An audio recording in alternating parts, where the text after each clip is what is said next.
The epic battle at Tarawa in November 1943 brought home to the American public the cost of the war against Japan. Though Tarawa had been won at a great price, the lessons learned there were to prevent the loss of other thousands of American fighting men in battles on other Pacific islands. In January 1944, an invasion of the Marshall Islands was undertaken. An invasion whose success depended in large measure on the experience gained at Tarawa.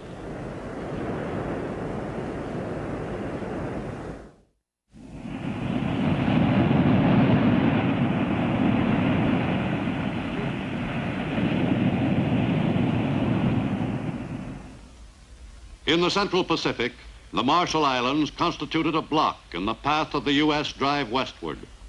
If that drive was to be successful, several strategically located islands in that group must be seized. In Hawaii, Admiral Chester Nimitz, Commander-in-Chief Pacific Fleet, and everyone in his command were vitally concerned with the preparations for the forthcoming assault on the Marshalls. For the Central Pacific Offensive, begun so auspiciously with the victories in the Gilbert Islands at Makin and Tarawa, depended for its success on a quick follow-up. The planned invasion of atolls in the next major island chain, the Marshalls, was to be followed by further assaults on islands still far to westward, in a giant island-hopping operation, which would take American fighting forces to the very doorstep of Japan itself.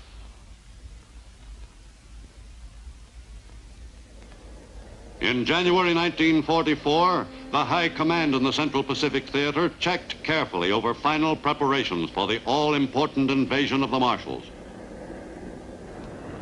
The amphibious assault force left Hawaii behind and headed for the Marshalls in late January. Stealthily, the fleet moved into enemy waters. Gunners in the mightiest invasion fleet yet mounted prepared to knock out enemy defenses on the target islands.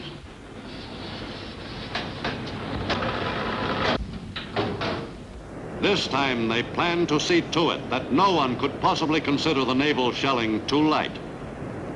On January 29th, the warships began their softening up of Kwajalein Atoll.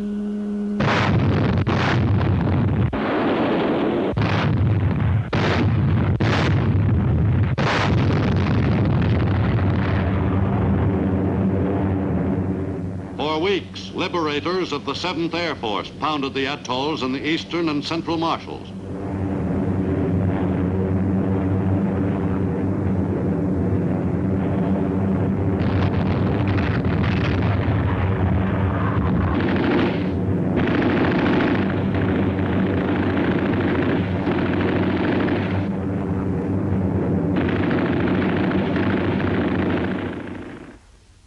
At Kwajalein, the world's largest coral atoll, the main objectives were 3 small islands.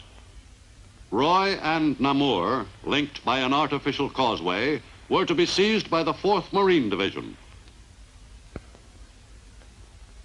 En route to the invasion of the islands, Marine officers familiarized the men with all available details of their objective, their size, shape, and defenses.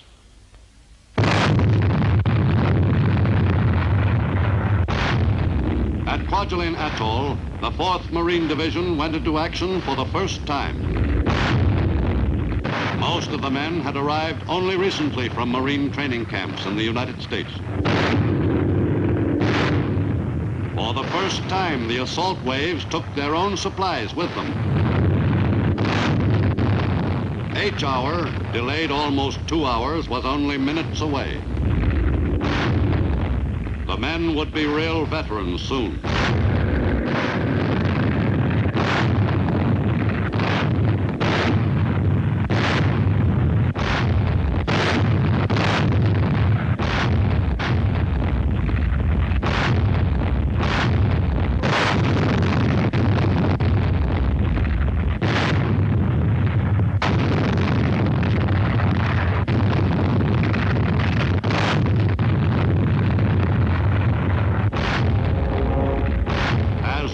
Waves of Marines neared the landing beaches, the carrier pilots gave the enemy a last-minute once-over. The men men were prepared for another Tarawa. American troops were storming the first piece of pre-war Japanese territory. And from all indications, the enemy planned to hold on to it.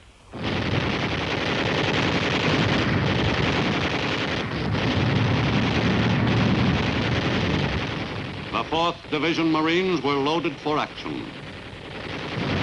They were prepared for the worst.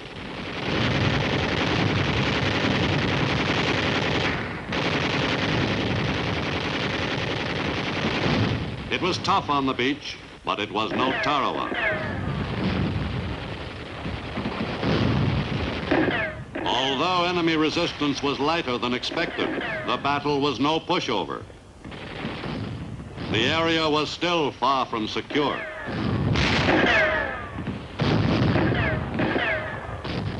The troops at Kwajalein benefited enormously from the experience other American fighting men had had on similar atolls in the Gilberts some 2 months before.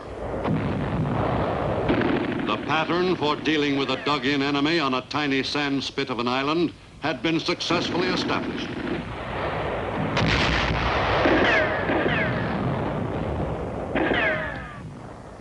The Marines took every precaution in dealing with the fanatical defenders of Roy and Namur.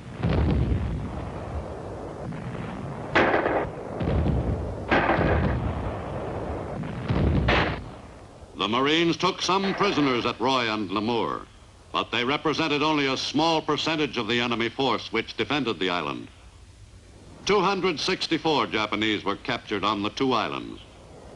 But there were still many pockets of enemy resistance.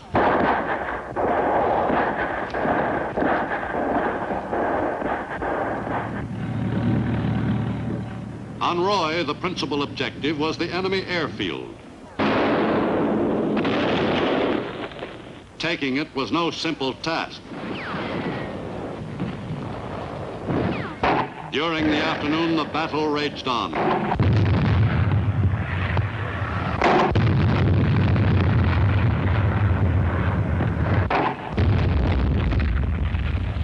By late afternoon, the back of enemy resistance on Roy was broken.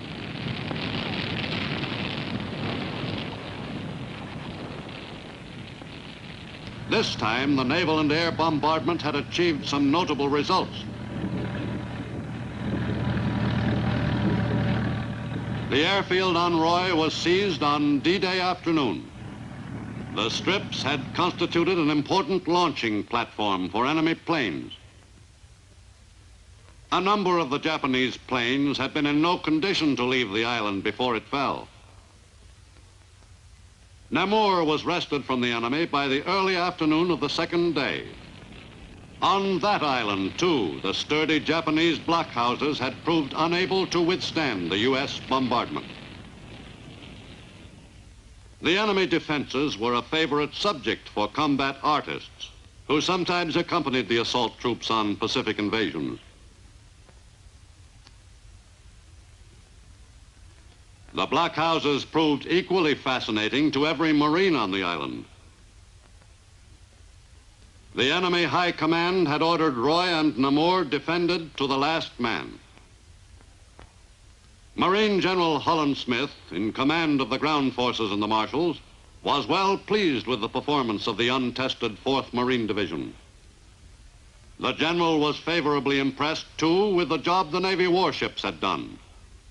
In other operations, he was not usually satisfied with the Navy's bombardment. But at Kwajalein, he felt they had done well by his amphibious forces.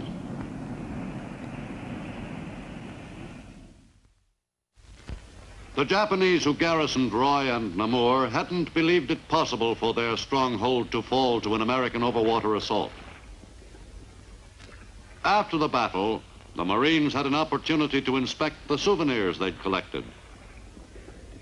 The most highly prized memento throughout the Pacific was a Japanese samurai sword, usually carried only by high-ranking enemy officers. There was plenty of Japanese money for the invaders, but no place to spend it. The men who'd made the assault hadn't had a chance to take their shoes off since leaving the transports for the invasion. They almost felt civilized again. With the battle won, U.S. forces had reached another milestone on the road to Tokyo.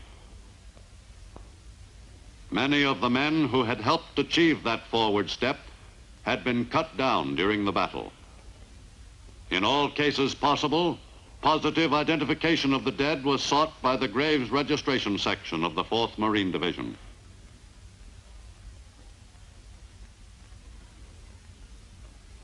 Casualties were light compared with the figures of American losses on Tarawa. But 190 Marines lost their lives at Roy and Namur in the struggle to establish a foothold for U.S. forces in the Marshalls. Each new victory in the drive across the Pacific was marked by still another burial service and the dedication of another square of hallowed ground, thousands of miles from home. The men who survived felt a very real sense of loss, for a strong feeling of kinship springs up between men in battle for a common cause. The dead would not be forgotten by the men who had fought with them side by side.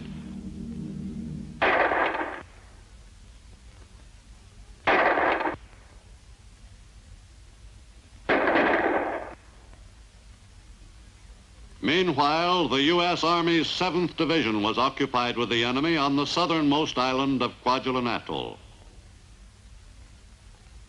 On February 1st, in mid-morning, the assault waves moved into the beach. These GIs had last seen action in the Aleutians in quite a different setting. World War II was the first major war to be thoroughly covered by combat cameramen. To record the war on film, motion picture cameramen went ashore with the first waves of assault troops and stayed with them in the thick of the fight. The 7th Division GIs pushed across the island against spotty enemy opposition. On that first day on Kwajalein, U.S. casualties were light. Less than 70 men were hit by enemy fire.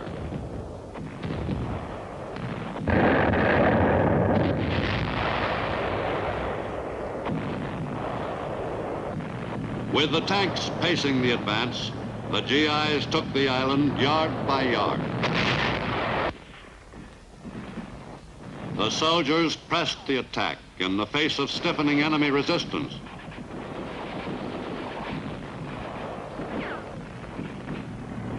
Tanks played a major role in the victories in the Marshalls, but it was still the men with the rifles who seized and held the territory.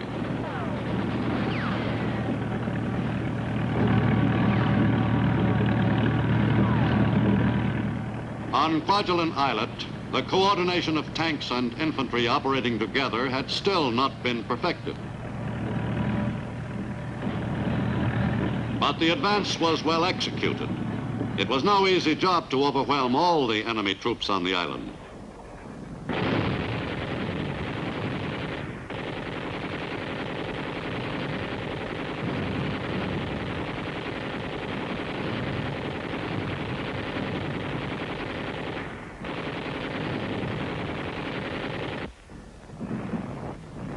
For 5 days, the 7th Division GIs battled the enemy on Kwajalein. And for 5 days, the enemy had to be located and blasted out of his hold.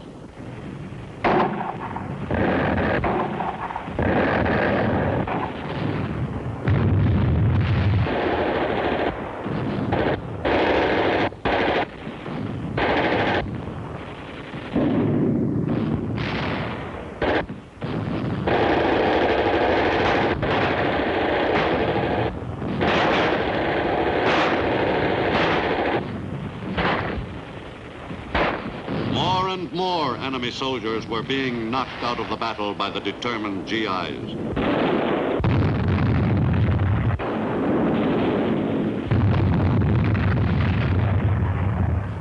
Enemy casualties mounted steadily.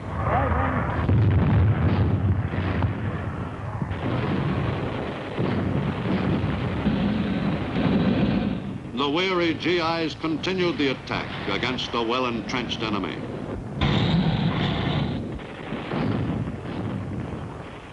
As on Roy and Namur to the north, the Japanese garrison on Kwajalein Islet had solid positions from which to carry on their stubborn defense of the island.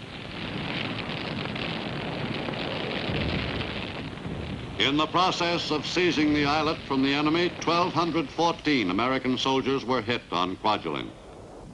The lightness of American casualties could be traced to the more careful preparation on the part of both the Army and Navy. On February 5th, the battle on Kwajalein Islet had been won. After the spirited struggle, 170 enemy troops were taken prisoner, all that was left of a garrison force of some 4,000. The enemy had lost the 3 key islands of one of the most strategic atolls in the Central Pacific. The defeated troops were beginning to have a few doubts about the invincibility of the Japanese war machine. In February 1944, U.S. forces pushed deeper into enemy territory, to the extreme western end of the Marshall Islands chain. Eniwetok Atoll was invaded in mid-February by 2 regiments, 1 Marine, 1 Army. The 22nd Marine Regiment landed first on Njebe Islet, and in a furious day-long battle knocked out a strong enemy garrison. The Marines on Njebe were seeing action for the first time, and they acquitted themselves well.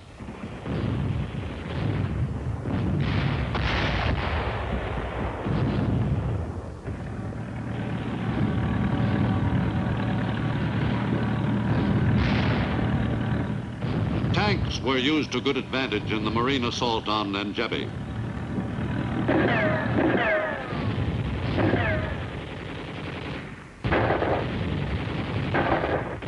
The 3 principal islets of Eniwetok Atoll were successfully seized by the 5 battalions of Marines and soldiers in 7 days.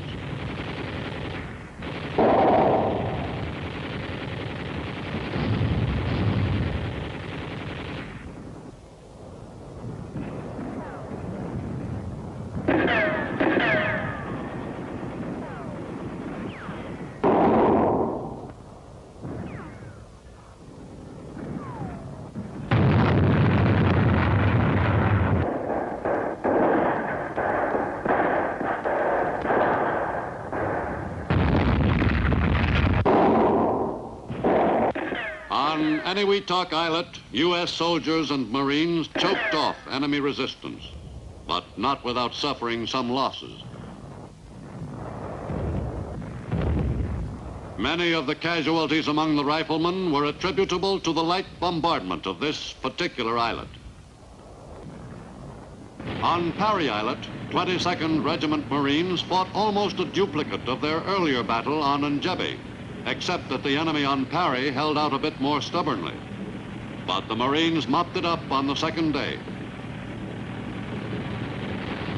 During the final stages of the fight to seize the major islands of Eniwetok Atoll, work on the airstrips was being carried forward, often under enemy fire, by the hard-working members of a Navy service known as the Seabees.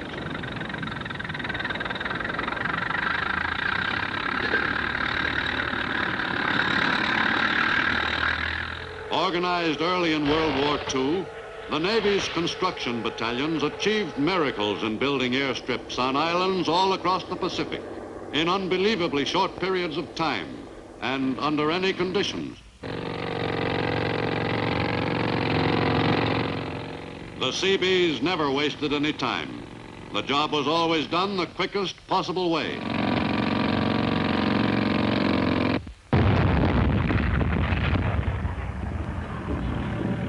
And the Seabees never lost an opportunity to take advantage of whatever came their way, including enemy equipment.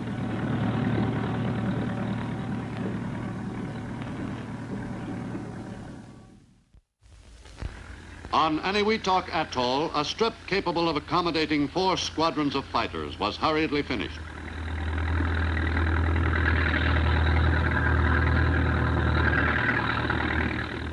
The speed with which the Seabees could build an airstrip on any kind of terrain was a constant source of wonder to the fighting men in the area. Even the Army was impressed with the Seabees' accomplishments in the Pacific.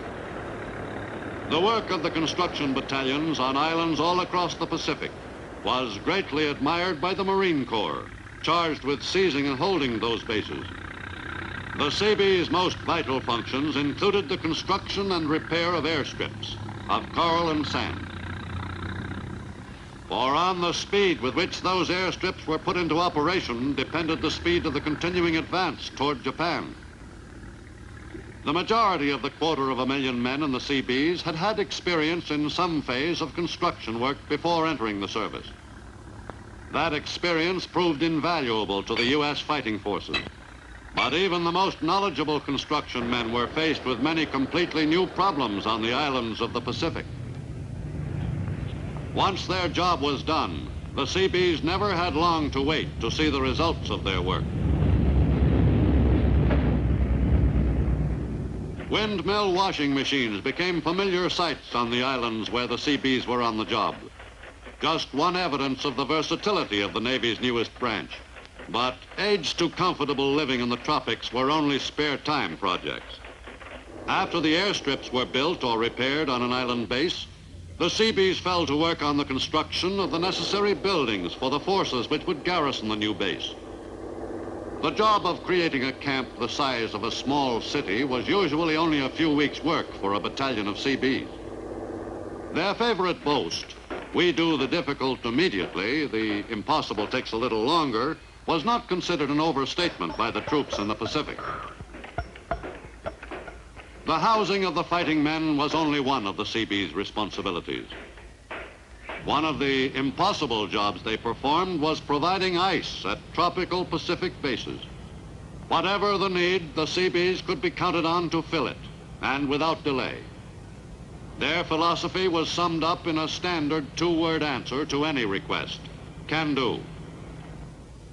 The U.S. now had possession of two key atolls in the Marshalls Group.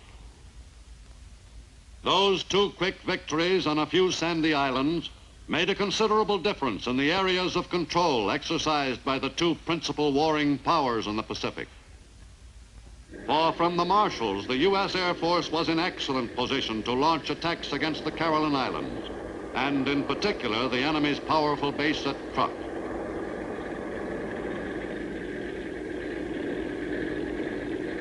From Kwajalein in mid-March, 7th Air Force bombers began a series of strikes against that enemy stronghold.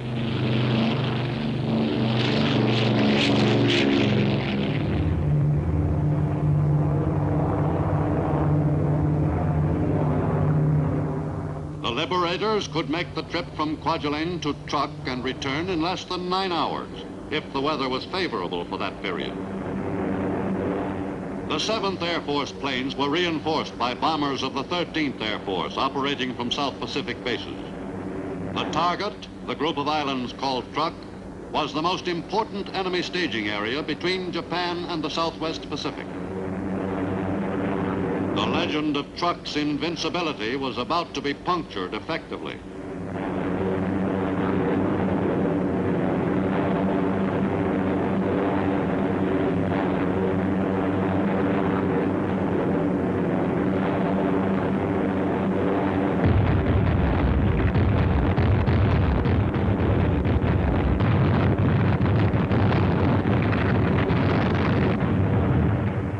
The Liberators were depositing the new 2,000-pound bombs on the enemy's base.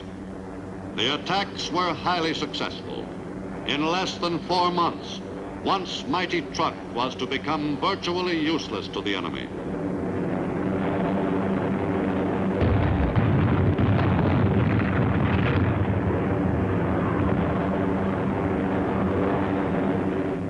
In a single month in early 1944, U.S. Air Force planes dropped a total of 1,813 tons of bombs on Truk.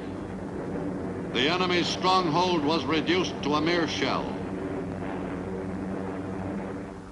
In the Southwest Pacific, as 1943 turned into 44, the U.S. fighting forces centered their attention on the Bismarck Archipelago and the northern coast of New Guinea, the road which led back to the Philippines.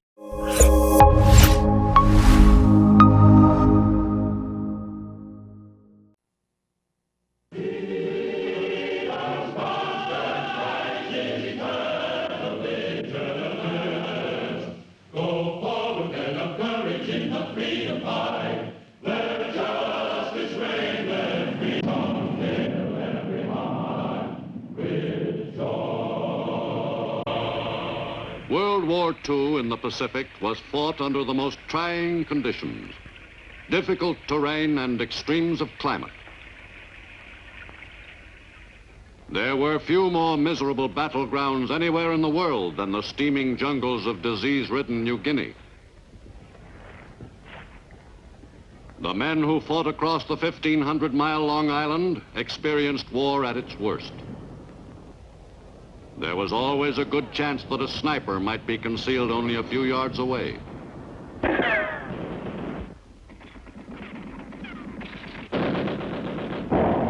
In New Guinea, the Allied fighting man could never be certain that the enemy was in any one place.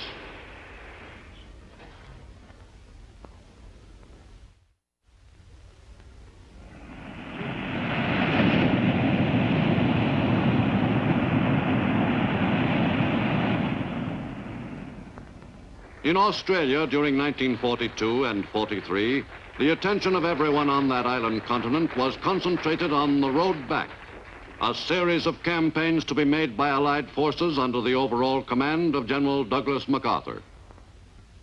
When I landed on your soil, I said to the people of the Philippines whence I came, I shall return. Tonight, I repeat those words. I shall return. Nothing is more certain than the ultimate reconquest and liberation from the enemy of those and adjacent lands. By late 1943, the road back against the enemy lay principally along the northern coast of New Guinea, up the tail of the bird-shaped island. By December, U.S. Marines and soldiers had moved virtually all the way up the Solomon Islands chain. To westward, U.S. and Australian forces attacked the enemy in the Bismarck Archipelago area. On December 15th, the strategically situated island of New Britain was invaded. The assault was made by the Army's 112th Cavalry Regiment, 1,700 strong. The invasion craft were attacked by more than 30 Japanese planes.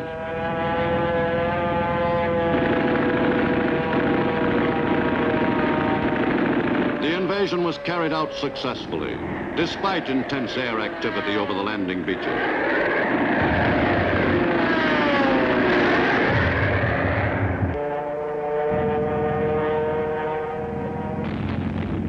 The soldiers in the assault waves hadn't expected to be hit before reaching the beach.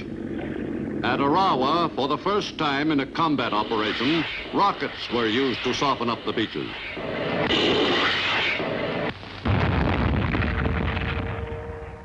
The landings were successfully achieved in spite of the heavy enemy air attack.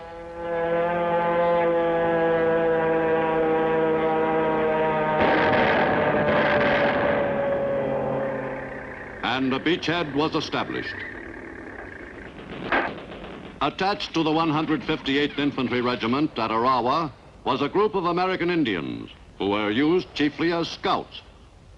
Stealthily seeking out enemy troop concentrations was a specialty of the Indians throughout the war in many Pacific battles. Ground forces officers came to appreciate how valuable the Indians were in their reconnaissance assignments. Silent and sure-footed, the Indian scouts went out on mission after mission behind the enemy lines.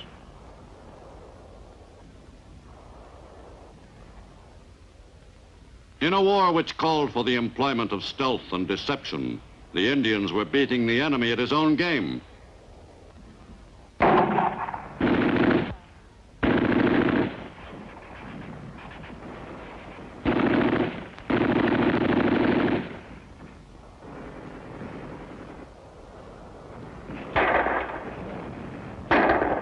In addition to serving as scouts and snipers, the Indians often functioned as couriers. They were most adept at carrying important messages safely through territory not yet completely won. In the South and Southwest Pacific, another small group of men called Coast Watchers played a major part in many Allied victories in that area.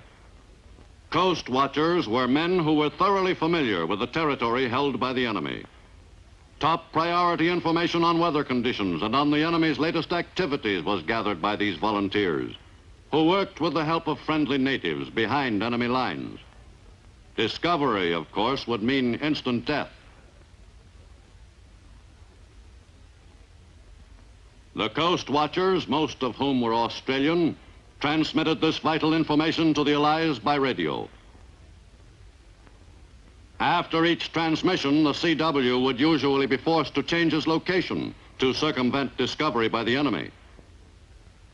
If the message got through successfully to Allied units in the area, an invasion force or air or naval strike group could move in on enemy targets more quickly and also cut down on their own casualties.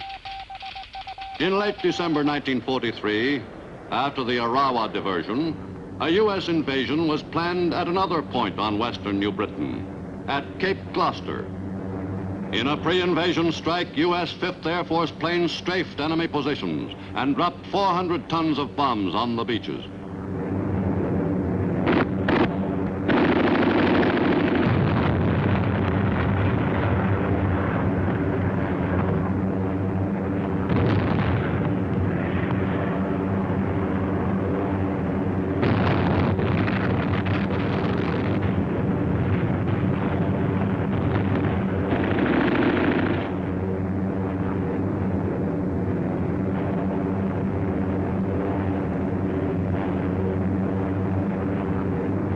The invasion was begun on the day after Christmas, 1943.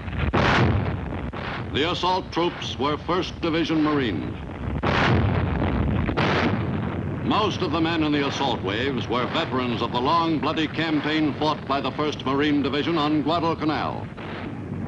Commanded by Marine General William Rupertus, the troops went quickly about the business of launching the invasion. The scheduled plan for the assault on Cape Gloucester was executed successfully by the invasion force of Marines. Resistance was not expected to be heavy, but then no one could be entirely certain.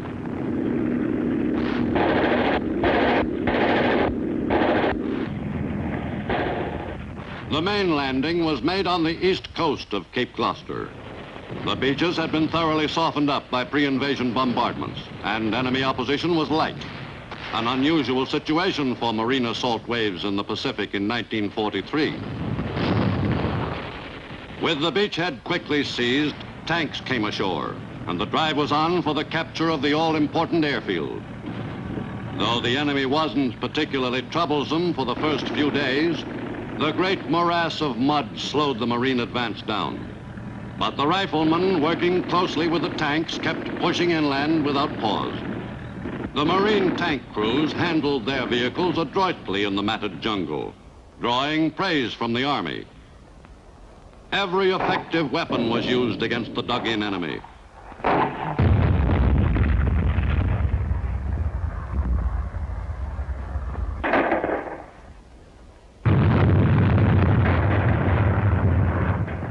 After 22 days, the enemy was largely put to rout.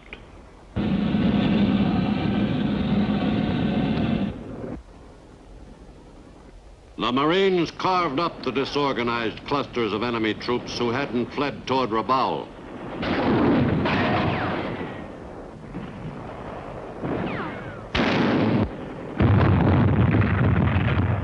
The U.S. had succeeded to complete control of western New Britain. The enemy was fast losing his South Seas empire. The attack on Rabaul on the far eastern tip of New Britain was stepped up in early 1944. Thousands of tons of bombs were dropped on the enemy's one-time stronghold. In a 6-month campaign, U.S. planes knocked out Japan's most powerful base in the Southwest Pacific. Rabaul was rendered completely useless to the enemy. For the ground forces, there was one more important area in the Bismarck archipelago, the Admiralty Islands. The U.S. command decided that they must be taken. Before the actual invasion of the islands, a reconnaissance party went ashore on Los Negros to determine the enemy's strength. For 24 hours, they took stock and discovered that the island, seemingly deserted though it looked, was actually heavily garrisoned. It had been decided to assault Los Negros first and then invade Manus, the larger island.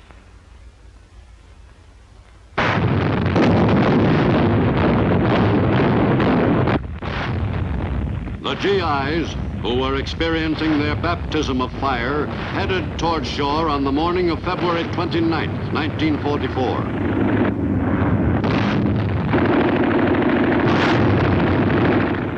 Less than 24 U.S. planes appeared, owing to poor weather.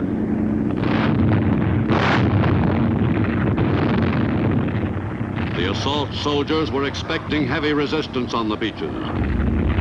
A good percentage of the GIs landed successfully, but once ashore, they found themselves in a furious battle against a determined enemy.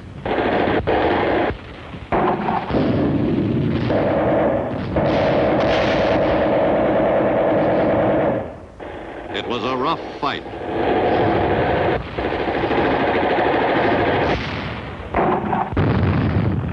In the campaign on the Admiralties, U.S. ground forces suffered some 1,200 casualties. Thanks to blood plasma and newly developed drugs, many of the men who had been badly wounded were saved. With the capture of the two principal islands in the Admiralties, the entire Bismarck area was sealed off. The U.S. forces now controlled the strategic airstrips, which had been used with great effectiveness by the enemy. The quickening offensive in New Guinea required the use of all available army divisions. General Frederick Irving sped the 24th on its way into combat. You're about to embark on your great adventure, probably the greatest adventure that has occurred to you during your lifetime. It is the operation we've been looking forward to for a long time. We're all ready. Now, there are a few miscellaneous things that I want to mention tonight. First is, I want to prepare you mentally for the confusion of combat. If you keep quiet, the Jap does not know anything about you, but as soon as you fire your rifle, it's the same as saying, "Here I am." At the same time, you have little chance of hitting anybody in the dark. You have a big chance of hitting your own men. So keep that in mind. Firing at night, spasmodically and so forth, is a mark of ill-disciplined and untrained troops. I don't expect any of that in this division. In conclusion, I want to wish you the best of luck in this operation. These organizations have a grand reputation. I know that when the story of this war is written, that you'll have more than your share of the decorations and honors, and that there'll be no units, no combat team that will acquit themselves any better than will this combat team here. The next jump in the leapfrog operation up the back of the New Guinea bird was to Aitape, some 400 miles westward. The offensive force was a powerful one, the largest fleet to support any landing in the Southwest Pacific Theater up to this point, accompanied an assault force of some 22,500 troops. A large proportion of the soldiers who were to make the invasion at Aitape were battle-wise veterans of earlier New Guinea engagements, like the men of the 163rd Infantry Regiment. We'd been in a few scraps with the enemy on New Guinea, but nothing this big. This time it looked as though we were really going to throw a punch.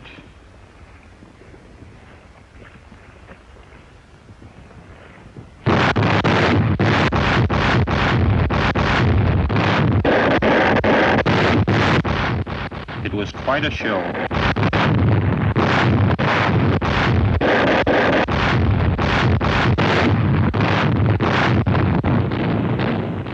The bombardment cheered us all up. The more those big guns pounded the beaches, the fewer Japs there would be to meet us when we went ashore. We started for the beach soon after dawn. We were all a little nervous, and that choppy sea didn't help that feeling in the pit of the stomach. Funny thing, but no matter how many combat landings you made, you never completely got over that case of nerves just before the battle. Once the shooting started on shore, the spell was usually broken, and you'd be so busy keeping on the alert that you wouldn't have time to be nervous.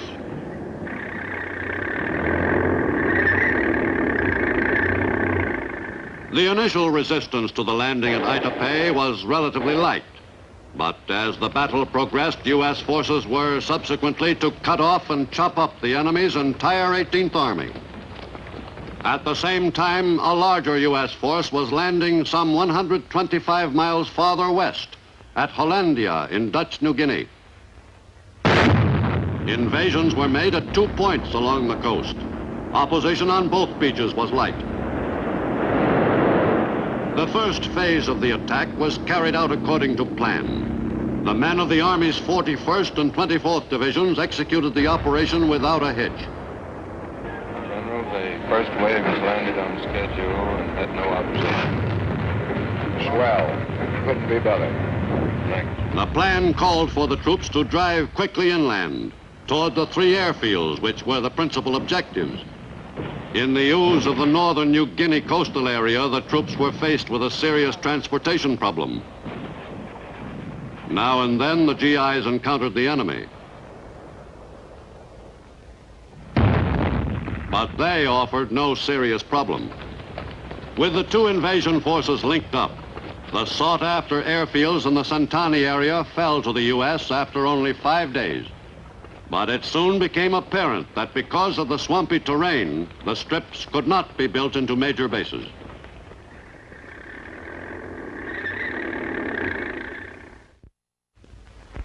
A month later, U.S. forces moved 145 miles farther west along the Bird's Back. By seizing an area on the New Guinea coast at Toom, artillery could be employed to shell the real objective, the island of Wakta, 2 miles offshore. From the beachhead near Toom, assault troops launched the shore-to-shore invasion of Wakta Island. Spearhead of that assault was the 163rd Infantry Regiment, the same men who had landed at Itapay 3 weeks earlier.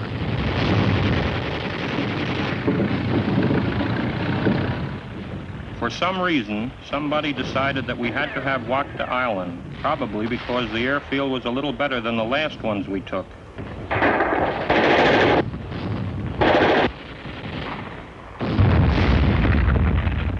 It was a short but tough battle. The enemy troops on Wakta were well dug in, and we had to use our most efficient weapons for getting at them and knocking them out of the battle. We killed almost 800 in the 2-day fight on Wakta.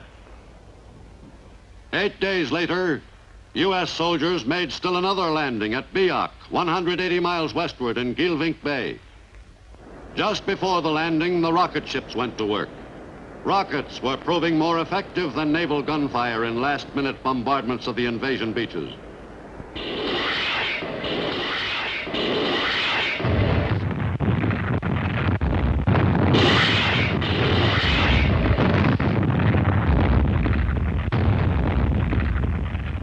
The GIs of the 41st Division who made the assault on Biak were expecting a rough time once they arrived on shore.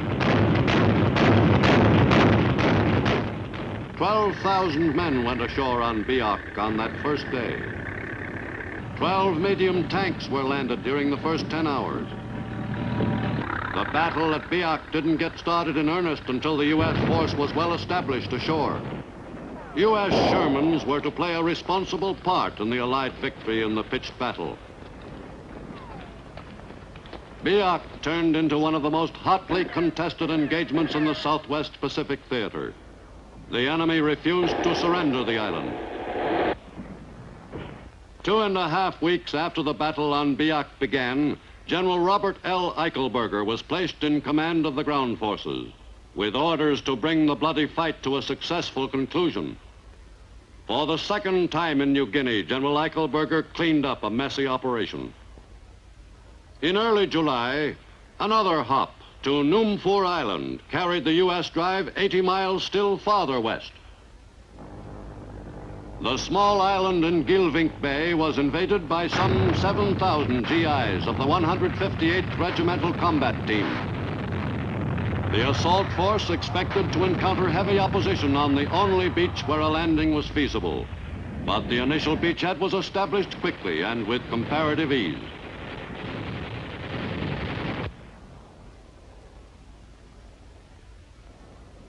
The U.S. invasion force outnumbered the enemy on Numfor by 3 or 4 to 1.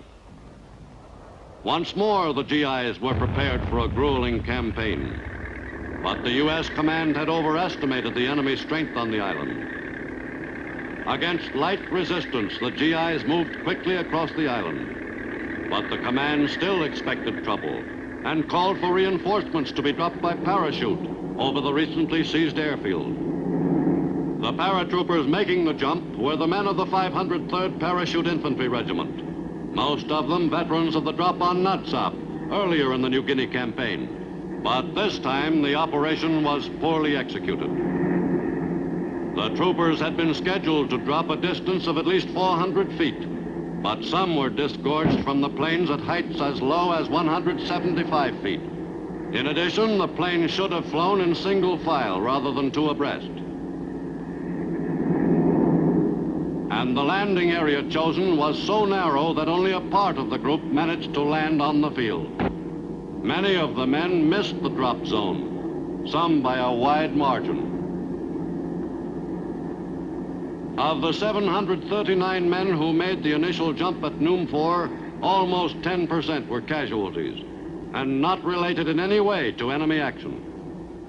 Nevertheless, by the 5th day, all 3 airfields on Numfor were in U.S. possession, and all that was left was mopping up. Numfor was by no means the final objective in the New Guinea campaign. In late July, the next hop to Sansapor took the U.S. forces to the head of the New Guinea bird. The landing was not opposed, but the 20,000 GIs of the 6th Division were taking no chances. The assault was made against an enemy which was discovered to be in the process of evacuating the area. U.S. forces had succeeded in driving across the length of New Guinea to the very tip of the 1,500-mile-long island. In mid-September, U.S. soldiers invaded Morotai, an island in the Moluccas, lying between New Guinea and the Philippines. With this engagement, the New Guinea campaign was successfully concluded, a never-to-be-forgotten experience in the lives of the men who fought there, from the greenest private to General Eichelberger. Historians will state that the 2-year fight for New Guinea was one of the toughest in modern warfare. I agree with them. The men who served under my command in New Guinea from 1942 until late 44 fought day and night under conditions which would have broken the spirit of less stout-hearted troops. Fighting on that terrain in that abominable climate and against an enemy as resourceful as the Japanese was tough enough, but the tropical diseases, malaria, dengue fever, scrub typhus, jungle rot, provided the finishing touches. The fact that we won that most vital island after some 20-odd months of dogged battling is a tribute to the fighting qualities of the American soldier. While my gratitude goes out to our brothers of the Navy and Air, as an infantry commander, I must say that New Guinea was a war of infantrymen, United States and Australia. And by virtue of our victory on New Guinea, the invasion of the Philippines was made possible. While the leapfrogging hops were made in the Southwest Pacific, U.S. amphibious forces in the Central Pacific were engaged in their own campaign of island hopping. The Marianas were a most strategically important invasion target in June 1944.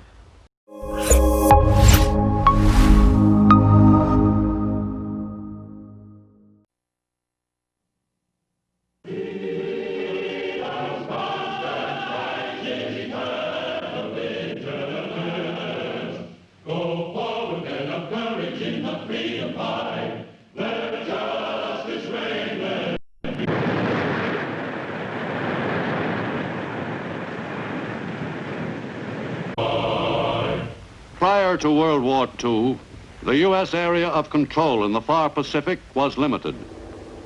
The island of Guam in the Marianas group had been under American rule since the U.S. victory in the Spanish-American War in 1898. For some 40 years, the Guamanians led relatively peaceful, uneventful lives as American subjects.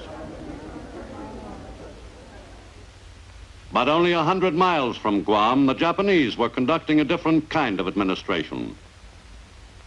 On Tinian and Saipan and the other Marianas, the islanders worked hard for their Asiatic masters.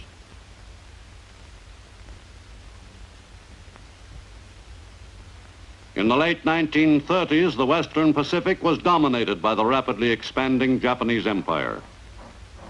That expansion continued to the bursting point.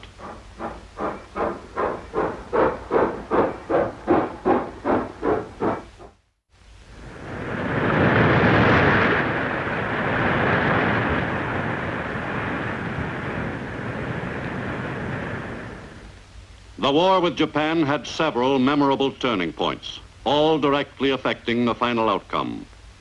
In the struggle for the Marianas in the summer of 1944, the enemy's leaders realized that if U.S. forces were successful at Saipan, Japan could prepare itself for eventual defeat. In Hawaii, the troops scheduled to see action in the Marianas prepared to embark on the journey to the target. General Ralph Smith commanded the Army's 27th Division, one of the 3 divisions earmarked for the campaign on Saipan. During the last days of May 1944, the men became part of the northern troops and landing force assigned to the Saipan operation. By the 1st of June, the last elements of the divisions which would oppose the enemy on Saipan were aboard ship, and Operation Forager was begun.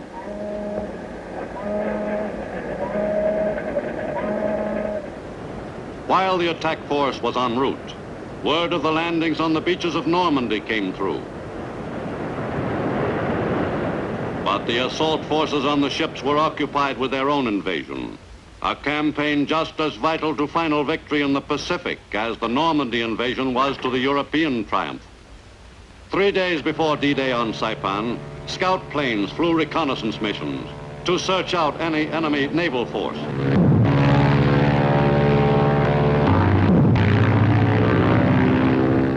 The men were briefed thoroughly on the principal features of the landing area. The task force neared the objective. Before dawn on D-Day, the carrier planes were readied for their last pre-invasion strikes.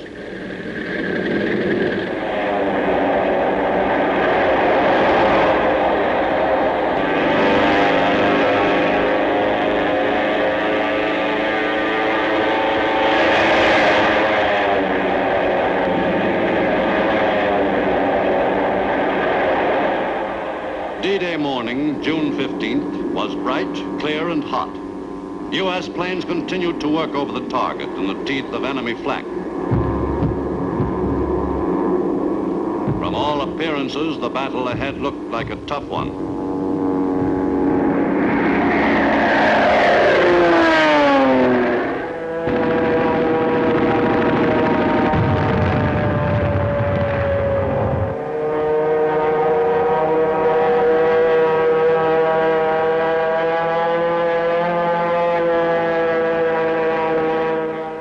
At dawn, the warships provided a staccato introduction to the invasion.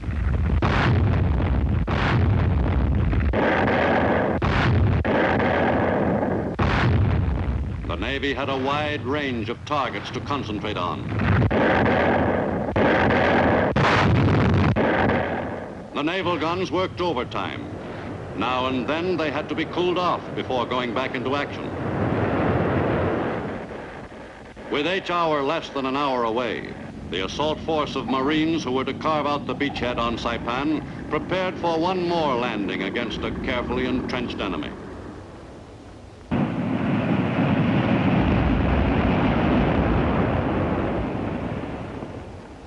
No matter how often a Marine went ashore against heavy enemy opposition, each new landing seemed just as tough or tougher than the last.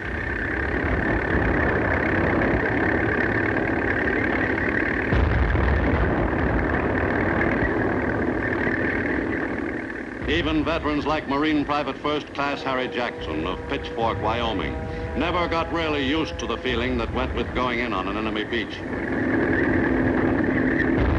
After a couple of tough landings, you couldn't help figuring that the law of averages was working against you.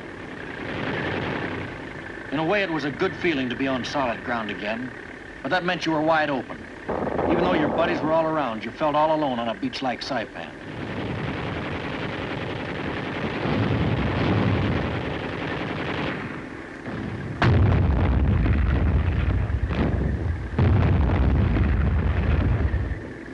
At least on this one, the men got into the beach. That hard ball in the pit of your stomach never left until you saw the first guy near you get hit. That did it. You wanted to even the score for the guys who got it. Saipan was rough right from the word go, and this time there was a lot more island to take than there was on some of those atolls.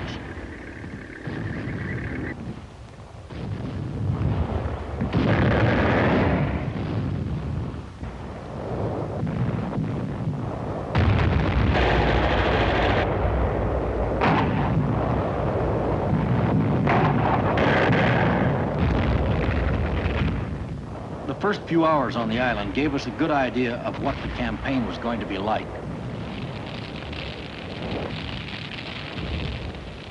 Somebody said that 2,000 Marines got hit that first day. Nobody doubted it. They finally called for some more support from the cans offshore. And the Zoomies gave us a hand once in a while, too.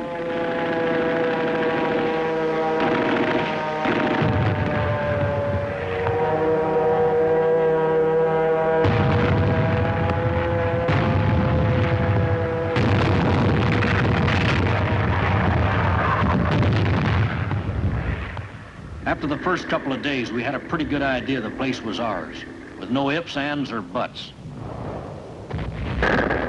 Then we moved on in to take over a real chunk of the island. But it wasn't any cinch.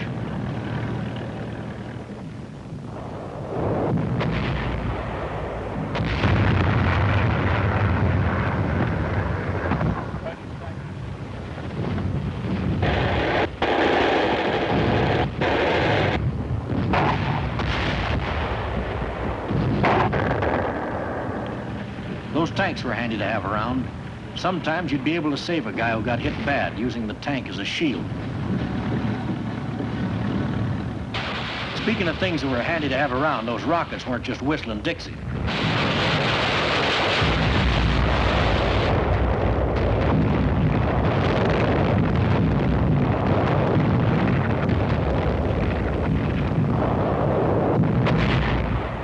By D-Day +3, we'd taken Aslito Airfield, the enemy's most important air base on the island. The Japs had really had it at Aslito. They pulled out awful fast. By June 18th, a sizable area had been seized by the assault Marines of the 2nd and 4th Divisions, assisted, beginning on the second day, by GIs of the Army's 27th Division. After Aslito Field had been taken by the soldiers, land-based planes in considerable numbers could be used in support of the drive north on the island.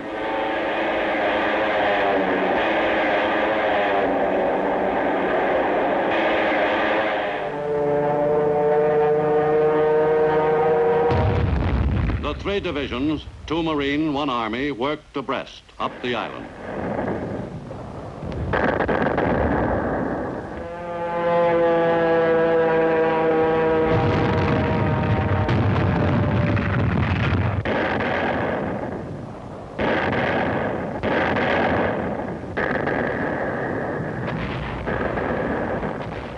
On Saipan, both sides used tanks.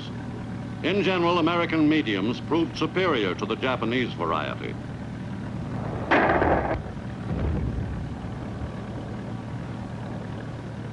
In one pitched battle lasting 3.5 hours, 31 enemy tanks were knocked out.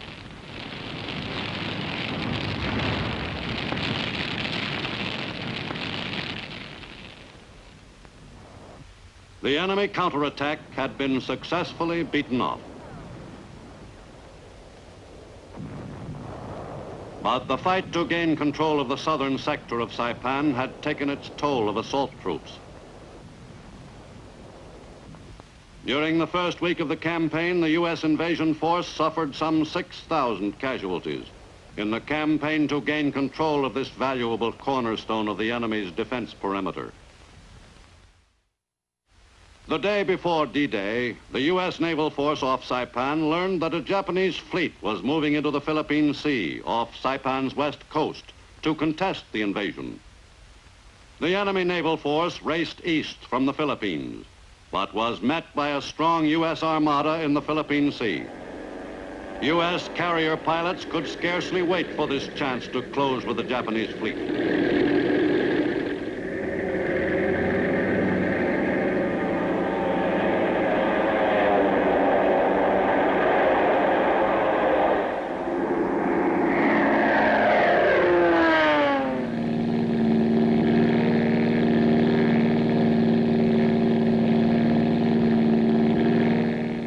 The pilots headed straight for the enemy force. The Japanese ships were prepared for a battle, but not for the one that was shaping up in the Philippine Sea. The Japanese gun crews looked forward to a good day's shooting. The enemy fleet was well set for the engagement when the first contact was made.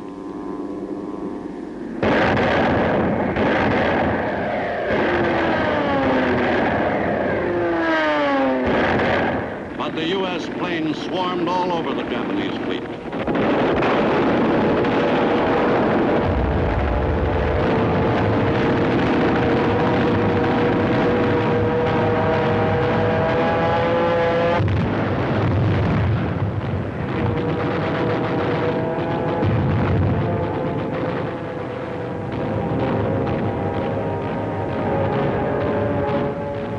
Enemy planes fought back desperately. The enemy air group began losing its planes in some numbers. The U.S. air complement suffered some casualties too. But the enemy was overwhelmingly beaten in the two-day battle in the Philippine Sea, which came to be known as the Marianas Turkey Shoot. The enemy threat to the beachhead on Saipan was completely dissipated.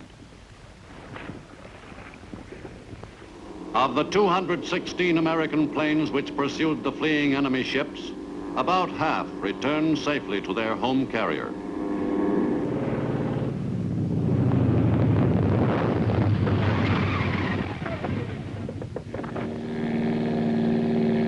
Not all escaped unscathed.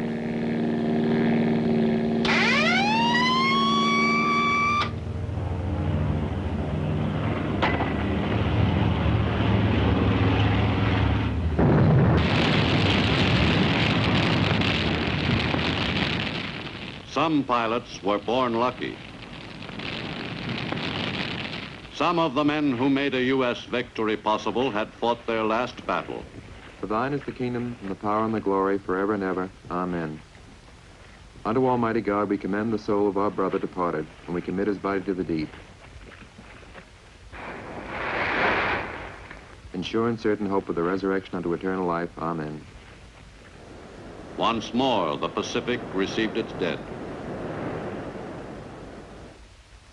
In the battle off the Marianas, the enemy not only failed in its intended purpose, but suffered one of the most humiliating defeats it had ever experienced. On shore at Saipan, the campaign was gaining momentum. The toughest objective on the island was Tapachau, a 1,500-foot mountain whose crest dominated the whole of Saipan. That crest had to be seized from the enemy at any cost.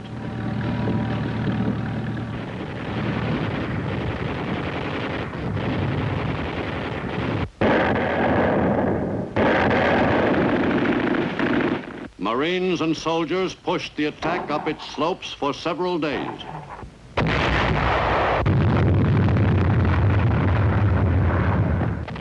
But the joint assault by the Marines and Army troops was not well synchronized. In overall command of the ground campaign on Saipan, Marine General Holland Smith was dissatisfied with the cautious forward advance of the Army troops.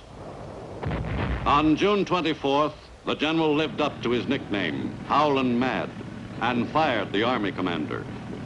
The controversy over the Marine general's action raged as fiercely as the battle itself.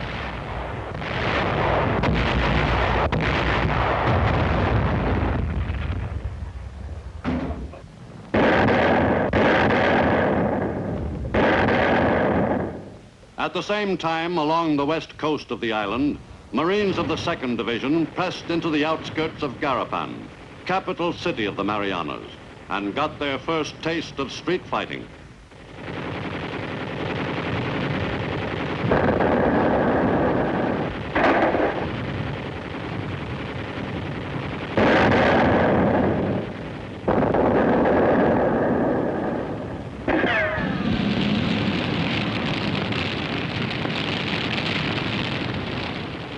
Thousands of Chamorros, whose homes had been demolished, walked into the American lines at the first opportunity.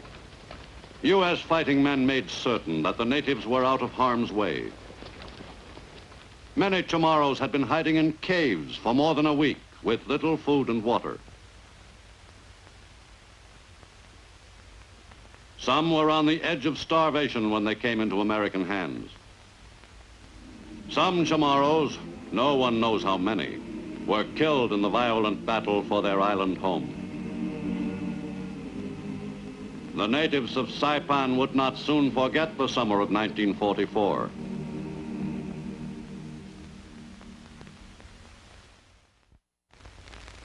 By July 7th, U.S. forces had seized the major part of the island. Early that morning, the Japanese made a large-scale banzai charge against the U.S. position. The frenzied Japanese drove deep into American lines, into territory held by U.S. artillery.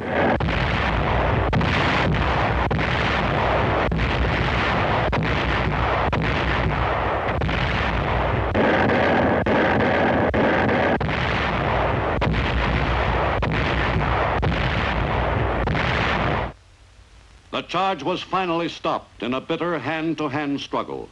More than 2,000 Japanese were killed. Faced with the loss of their island base, they had chosen to die as a tribute to their emperor, in the tradition of the Bushido Code. Enemy resistance on Saipan had been almost completely eliminated. Most of the 30,000 enemy troops had been killed or captured. Virtually all of Saipan, almost to the northern tip at Marpy Point, was now in U.S. possession. Before starting to clean out the remaining area, American forces waited while one last appeal was made to the enemy troops to surrender.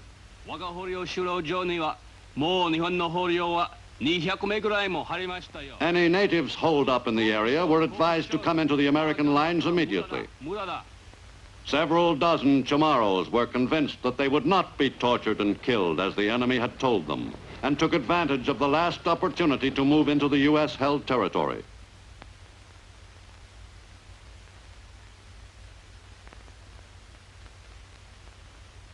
Finally, the attack was launched against the last piece of enemy-held ground on Saipan.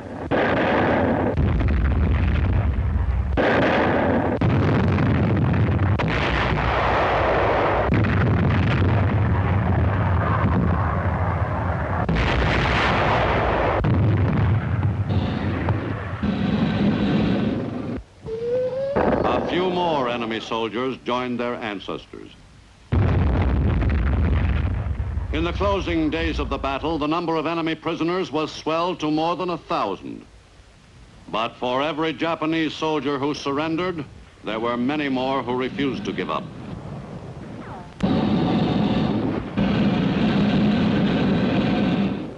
Some of the natives chose suicide.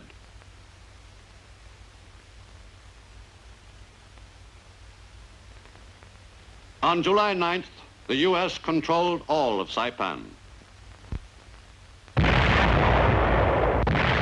On the southern tip of the island, U.S. artillery pounded Tinian, 3 miles distant. After 2 weeks' breather, the 2 Marine divisions assaulted Tinian. The 2nd Marine Division, in an effective feint, drew the enemy's attention to the southern beaches, while 4th Division Marines went ashore to the north and drove down the island against scattered resistance. Back from their fake landing, 2nd Division Marines followed the 4th Division Marines ashore on the northwest coast. The carefully executed diversionary movement had succeeded in fooling the enemy and throwing his defensive forces off balance. The 2nd Division Marines also landed against little or no opposition. Tinian has been termed by some military historians the perfect operation.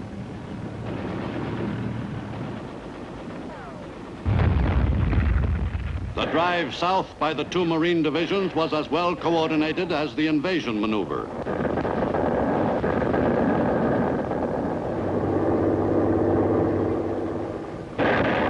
The enemy's defense of Tinian lasted for only 9 days. Aware that their elite army units on Saipan had been wiped out, the Japanese forces on Tinian almost seemed reconciled to their eventual defeat. To the south of Saipan and Tinian, another U.S. amphibious force had moved into position for the assault on Guam on July 21st. Navy warships provided the customary overture to the invasion. Guam was one of the first areas seized by the enemy in December 1941. Marines of the 3rd Division and the 1st Provisional Brigade made the assault on the island.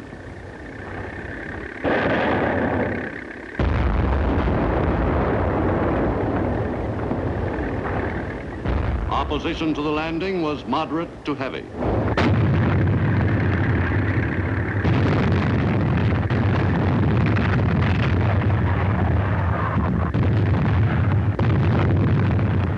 The fight to regain Guam looked as though it would be a bloody one. After 2.5 dark years, the long-awaited liberation of America's island outpost was finally at hand. As the campaign continued, the assault Marines were reinforced by the Army's 77th Division. On Guam, the Marines and soldiers worked together well in a closely knit operation.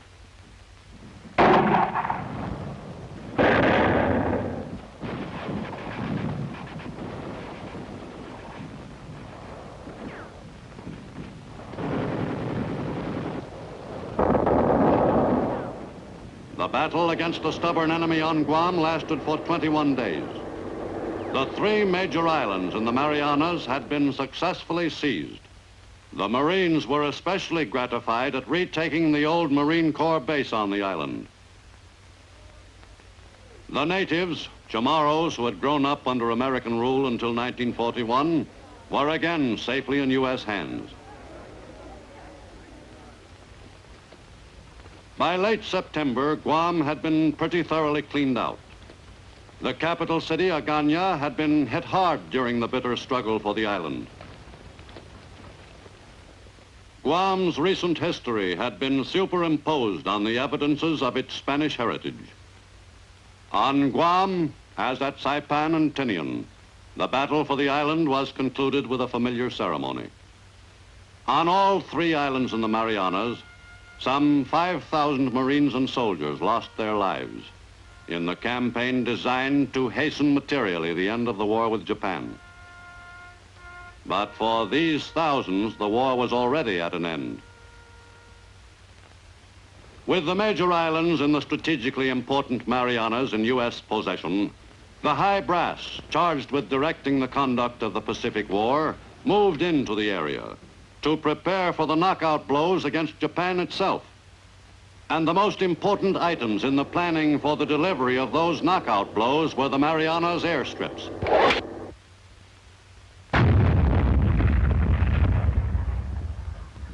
On every newly won island in the Pacific, readying the airstrip was always a top priority assignment. But in the Marianas, that job had a special urgency. For from the improved airfields on Saipan, Tinian, and Guam, America's new super fortresses, the powerful B-29s, would soon take off on missions against the enemy's home islands. On the Asiatic mainland, the conduct of the war against Japan was complicated by quite different problems. China, Burma, and India comprised one of the forgotten areas of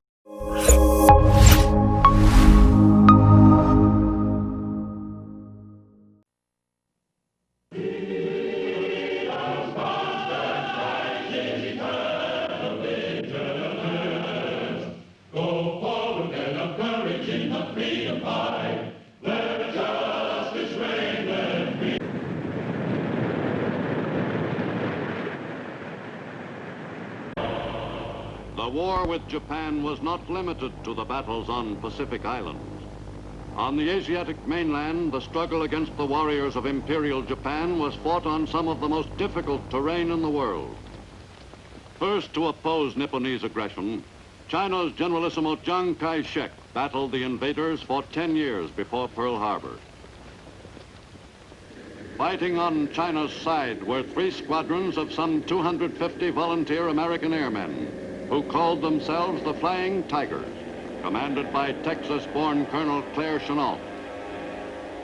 In those dark days before Pearl Harbor, a handful of Americans took an active part in the attempt to check the Japanese aggressors.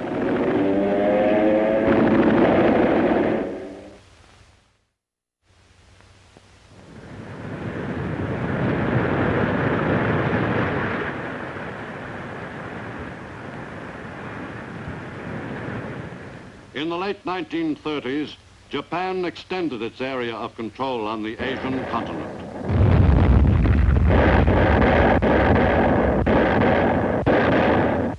To the south, the Emperor's troops concentrated their attacks on China's coastal cities. With the area bordering the sea conquered, Japanese troops sealed off China's armies in the interior most effectively.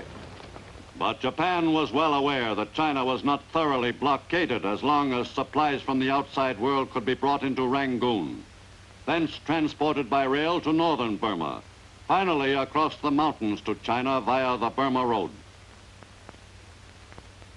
In July 1940, that supply line too was sealed off. In Tokyo, the British ambassador, Sir Robert Craigie, advised Japanese Foreign Minister Arita that Great Britain was closing the Burma Road, a move intended to appease Japan, while Britain was engaged in a life-or-death struggle in Europe and Africa. The vital lifeline to China was cut for 3 months. In October, the road was reopened by the British, whose policy in Asia was stiffening, and supplies were again unloaded in Burma for the long overland journey to central China. On that tortuous route depended China's hope for survival in the desperate struggle against the aggressors. By December 7th, 1941, the Japanese had succeeded in winning control of great areas of the Asian continent. On December 8th, Japanese troops in Asia went to work in earnest. One of their main objectives was Burma.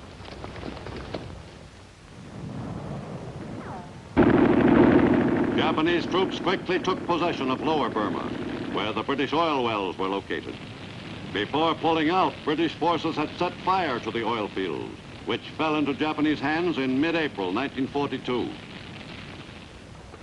The conquerors embarked at once on a program of winning over the Burmese to their own point of view.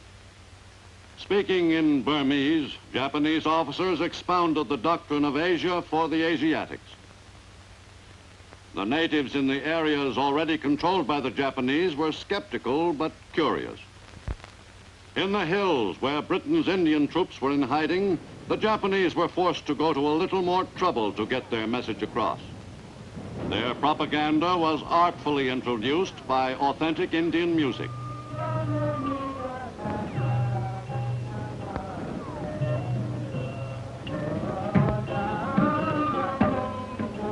But the invaders weren't relying wholly on propaganda to achieve their objectives. The Burma Road was one of their most important targets in those early months of 1942.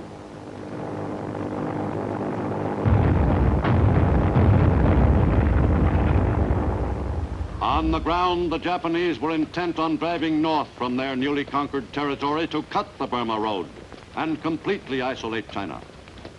That ambitious plan called for Japanese troops to advance more than 500 miles over difficult terrain against an Allied delaying action. The Emperor's troops attacked with great determination. In late March, the invaders had seized Toungoo, routing Chinese forces commanded by U.S. General Vinegar Joe Stilwell. Thoroughly overpowered, the Allied forces retreated, followed closely by the Japanese, and finally reached Imphal in India just as the monsoon season began. Thus ended one of the most remarkable retreats in military history. Quantities of American munitions and equipment were seized by the enemy during the chase. In their conquest of Burma, the Japanese took a considerable number of British prisoners of war. British resistance in all of Southeast Asia was ended by May 1942. Throughout Asia, British prestige had dropped to a new low. With the Burma lifeline cut, a new route to China was devised, by way of India, thence by air across the towering Himalayas to beleaguered central China.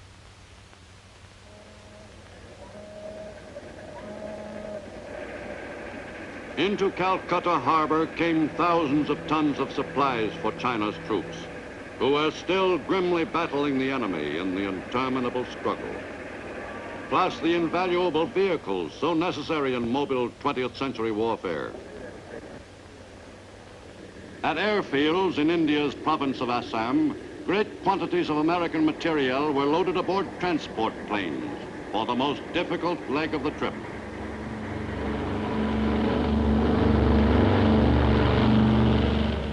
The flight across the Himalayas came to be known in the CBI as flying the hump.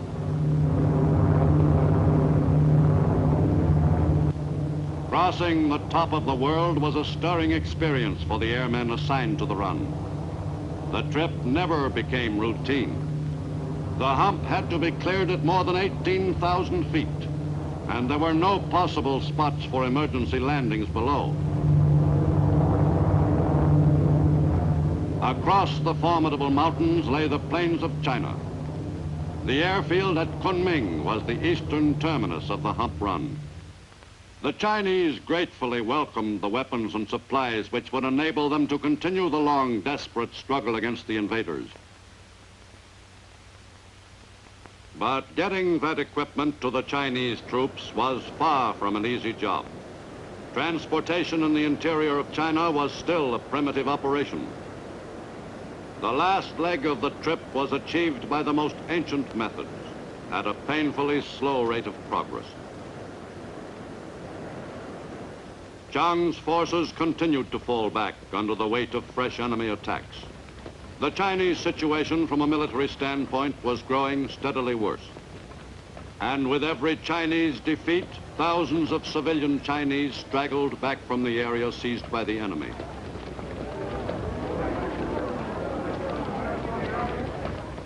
Headquarters of the Chinese government had been moved to Chongqing as long ago as November 1937.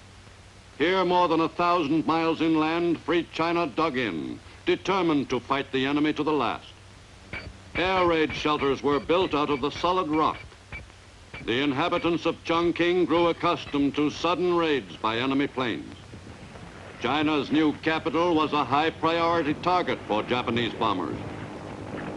As soon as the enemy planes were spotted far out of town, the alarm would be turned in without a moment's delay.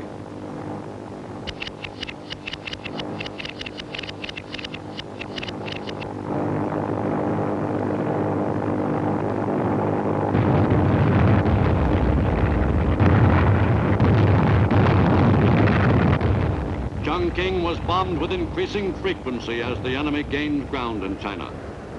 For the Chinese, 1943 was a most critical year in the long war against the Nipponese invaders. Chongqing was also a nerve center for the Chinese communists, who early in the war had agreed to cooperate with the nationalists in the fight against the common enemy. But in practice, the communists rarely cooperated with the Chinese nationalists. Throughout World War II, the nationalists were forced to cope with two enemies. The plight of the Chinese nationalist forces and the Chinese government grew more desperate. Politically as well as militarily, Free China was being backed into a corner. At the Quadrant Conference of Allied Powers in Quebec, the critical problems of Eastern and Southeastern Asia were explored in some detail. It was felt that the confusion of Allied commands in that theater was contributing to the enemy's successes. To help simplify the tangled situation, the Southeast Asia Command was created, to be headed by Admiral Lord Louis Mountbatten.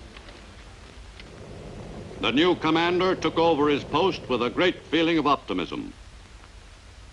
I feel very honored to have been appointed to the Southeast Asia Command. As you know, it is an Allied command, and I'm particularly proud to think that there will be United States forces and British forces fighting side by side in the Southeast Asia Command with our Chinese allies until we've finally thrown the Japs out and final victory is won. China's Generalissimo, unfortunately, did not agree on the conduct of the war with Lord Mountbatten, nor with his deputy, U.S. General Joe Stilwell. But on lower levels, the mixture of Allied forces worked more smoothly. Chinese troops were instructed in the techniques of modern warfare by American soldiers.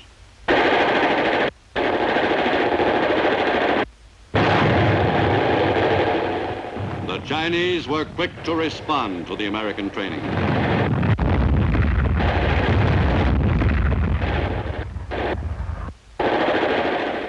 From airfields in Chinese territory, U.S. planes of the 14th Air Force flew countless missions against the enemy, which was pressing the attack against the Chinese.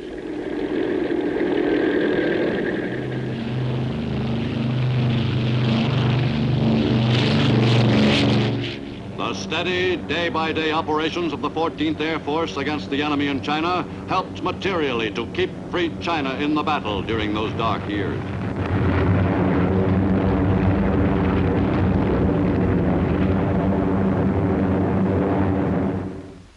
In Burma in late 1943, Allied troops were set to embark on the road back to eventual final victory. In late December, at a small clearing in northern Burma, General Vinegar Joe Stilwell returned to lead the forces back to the territory from which he had retreated a year and a half earlier. In this drive, Stilwell had under his command two American-trained Chinese divisions, the 22nd and the 38th.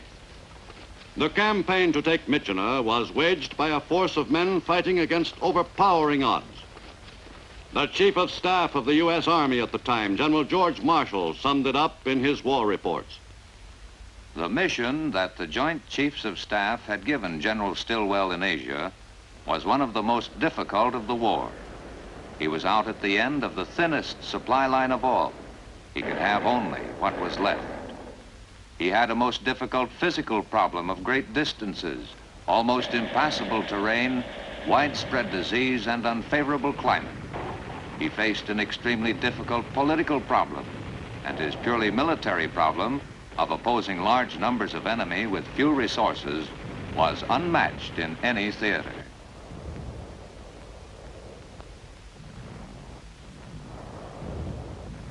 In his drive back, General Stilwell was accompanied by another celebrated figure, one of the small force of men who had made the memorable retreat, Dr. Gordon Seagrave, the famed Burma surgeon.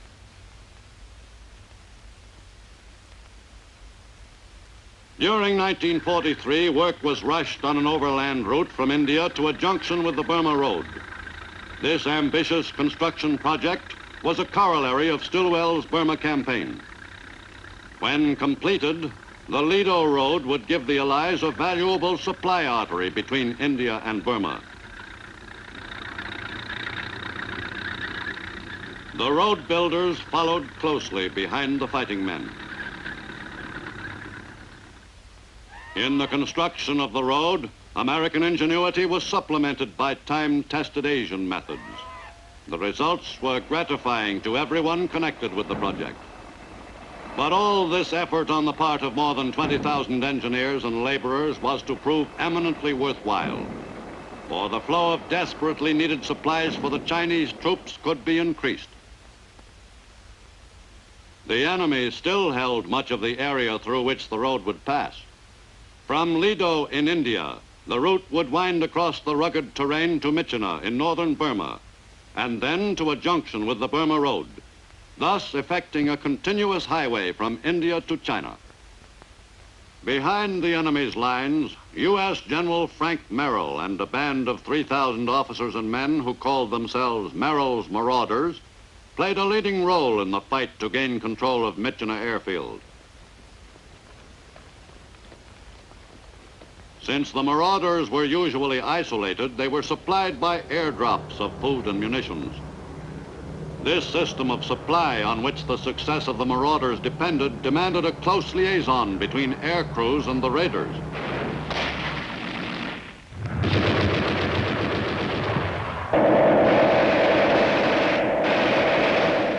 In their perilous operations, Merrill's men suffered heavy casualties. Using the same tactics employed to good advantage in Burma a year earlier by Wingate's raiders, the Marauders fought 5 major and 30 minor engagements against a stronger enemy force and achieved their objective.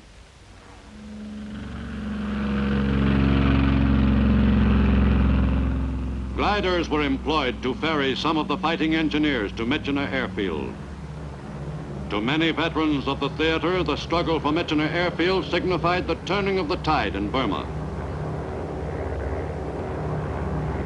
The engineers arrived at Myitkyina Airfield soon after it passed into Allied hands in mid-May 1944.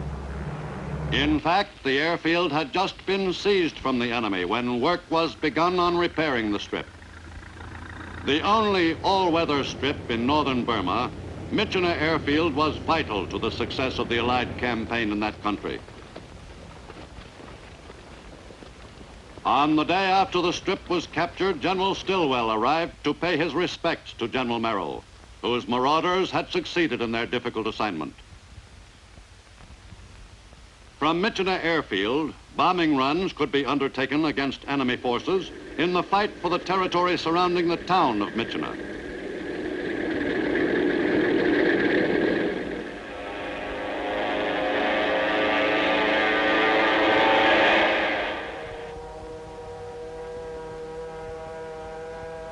On the ground, forward observers called for more air support.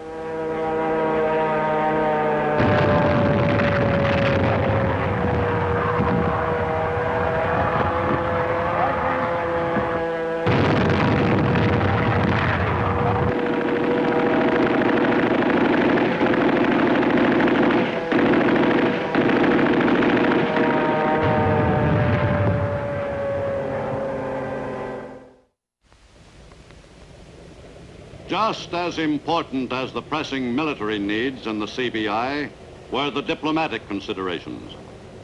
In an effort to keep peace among the Allied forces in the Orient, the U.S. sent several emissaries to Chongqing, among them Vice President Henry Wallace. Mr. Wallace recommended to Washington that China be separated from the command of Zhang's bitter opponent, U.S. General Stilwell, a proposal seconded by the Generalissimo. But U.S. policy in China in 1944 was as variable as the spring breezes which played among the reeds. China's Generalissimo was often toasted one day and scorned the next. In the late summer and early fall of that year, the Chinese were forced to fall back again. Guilin and other cities in southeastern China were abandoned to the enemy. The hapless Chinese were the victims of a determined enemy offensive. Only in China was the Allied position so weak that the enemy could still seize territory in considerable quantity. At Guilin and at Liuzhou, the U.S. 14th Air Force bases were in danger of being overrun and had to be abandoned. Before the American airmen pulled out, they took great pains to be certain that the enemy would not get much use out of the installations in the field. Bombs were set at strategic points on the airstrips.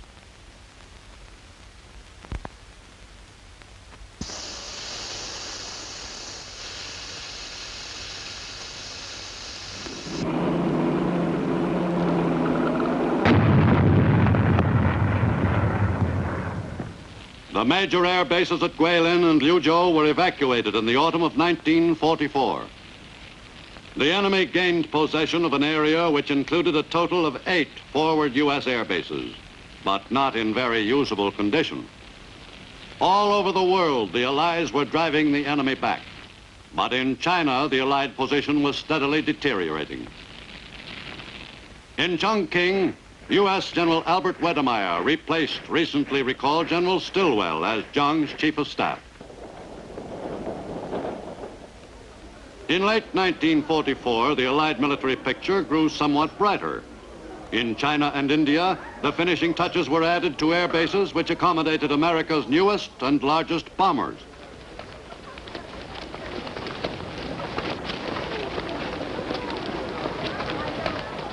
From these bases, it was confidently felt, the enemy's offensives could be effectively dispersed by America's newest air weapon. The new B-29s, operating in the CBI as the 20th Air Force, were capable of covering a range of targets which stretched from Rangoon to Japan itself.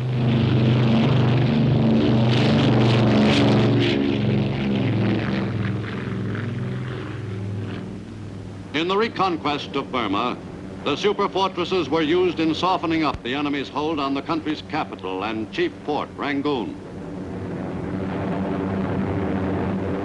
In one raid on Rangoon, 56 B-29s participated.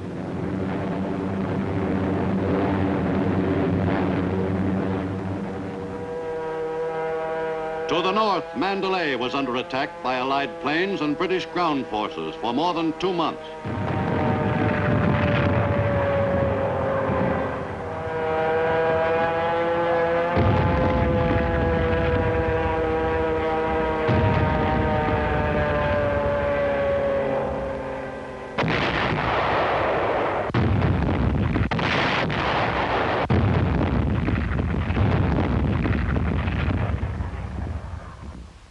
The Southeast Asia commander, Lord Mountbatten, inspected Mandalay soon after its capture by British forces.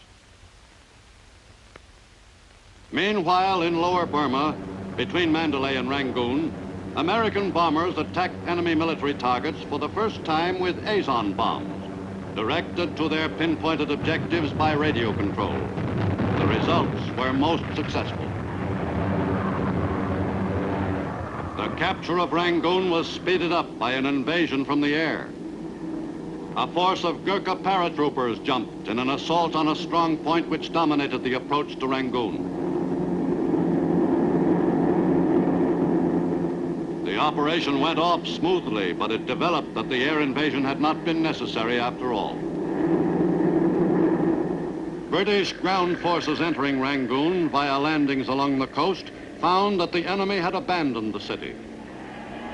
38 months after Rangoon had been forfeited to the aggressors, Burma's capital was once again in British hands.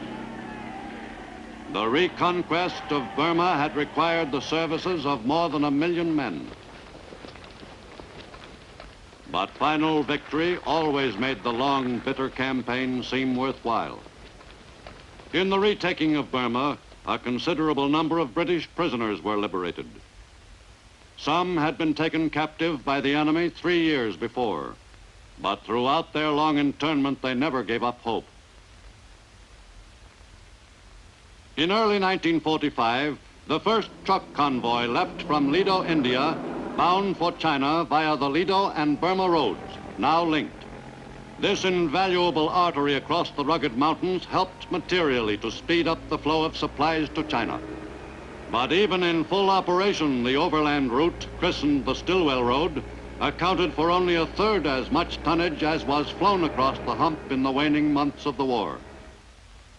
To facilitate the flow of fuel from India to northern Burma and China, several pipelines were constructed.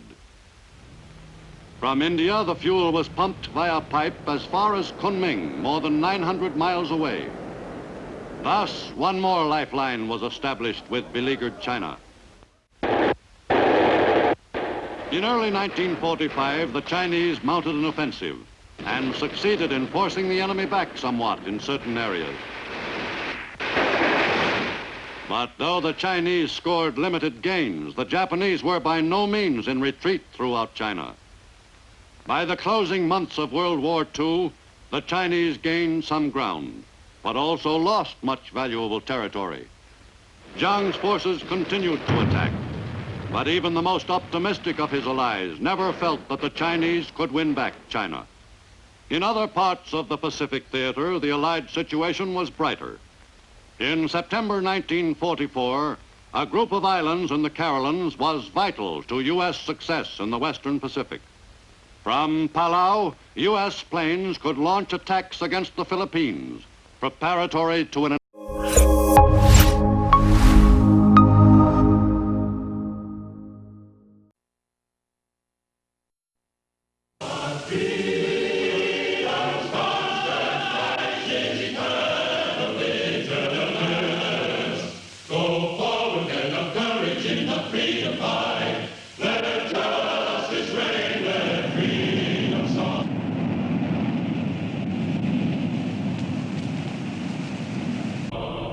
By the end of summer 1944, American forces were well established in the Marianas, only 1,500 miles from Tokyo.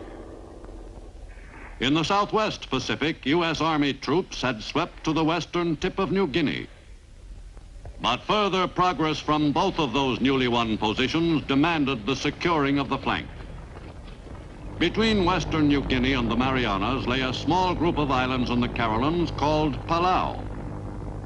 To the top strategists of the Pacific War, the problem was, must heavily defended Palau be taken?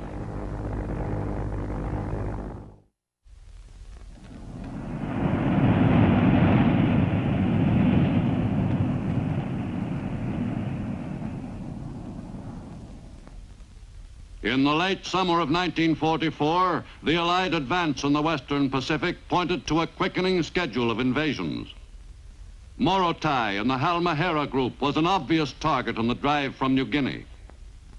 On the right flank of that route lay Palau. The necessity for the invasion of the Palau Islands was discussed by the top Army and Navy commanders in the Pacific at great length. General MacArthur, intent on retaking the Philippines, felt that Palau must be seized to secure his right flank, and also to provide a base from which air cover could be furnished for the Philippine operation. Admiral Nimitz agreed.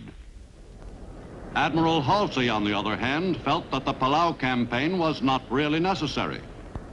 During September, Halsey's Third Fleet was on the prowl in the waters off the southern Philippines and launched its planes in attacks against enemy airfields on those islands.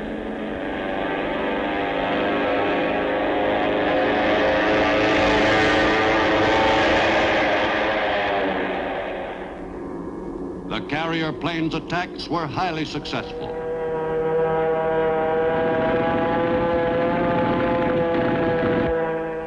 Because of the light opposition to these carrier raids on the Philippines, Halsey recommended that Palau be bypassed, a recommendation which was not followed by his superiors. At home in the late summer of 1944, America was demonstrating that she was fully capable of waging warfare successfully against the enemies in Europe and in Asia. Less than 3 years after Pearl Harbor, U.S. industry was achieving miracles in producing the machines and weapons of war in unbelievable quantities. America was geared completely to the demands of the two-ocean war. Supplying the troops on both sides of the world was the nation's #1 business. By the late summer of '44, America's millions had adjusted with good grace to the inconveniences and shortages of wartime living. America was solidly behind the two wars being fought on far-flung battlefields. On Main Street and on Broadway, U.S. citizens were investing in that war. To shorten the time needed to win that war, the people, young and old, directed all their energies toward one goal, the backing up of American fighting men. Of course, everybody had to relax once in a while, especially the servicemen just back from the front. And there was a good deal to be happy about. Paris had been liberated, and Patton was racing across France. Most Americans felt it wouldn't be too long before the Nazis were knocked out of the war. Then the U.S. could really go to work on Japan.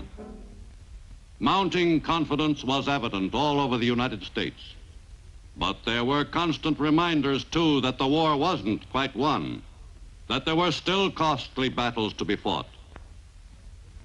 In the Western Pacific in early September 1944, the war was being carried forward toward eventual final victory by the powerful amphibious forces which were driving deeper into the enemy's zone of defense. The immediate objective was the group of islands called Palau. To seize the most strategically important islands in that chain, a force of sizable proportions was dispatched, assigned to bombard and invade the designated target islands in mid-September. The decision on which islands of the group to invade was a difficult one. The largest number of Japanese troops was concentrated on Babaltuap, the largest island. Less than half as many enemy troops garrisoned Palau, which also had an airstrip. A relatively small force defended Angaur, which was in a commanding position at the base of the Palau chain. The amphibious force which moved northwestward through the far Pacific was to strike at the last two of those islands, Palau and Angaur. The naval and troop commanders checked over the planned invasions for the last time. On September 15th, 1944, the assault was begun on Palau Island by the men of the 1st Marine Division. The last pre-invasion airstrikes were made, concluding 3 days of softening up enemy strong points by strafing and bombing. Palau was to be invaded and captured so that U.S. forces would gain possession of the vitally important airfield on the island, a key to the control of the Western Pacific area. Before the assault troops stormed ashore on Palau, the approaches to the beach were prepared for the first waves of boats. This delicate and hazardous job fell to the underwater demolition teams, composed of selected Navy and Marine volunteers, popularly known as frogmen. The underwater demolition men had to be able to swim long distances underwater and to work well completely on their own. The frogmen had to work quickly, first in locating the obstacle to be removed, natural or artificial, and then to set the high explosive charge correctly under the most difficult conditions.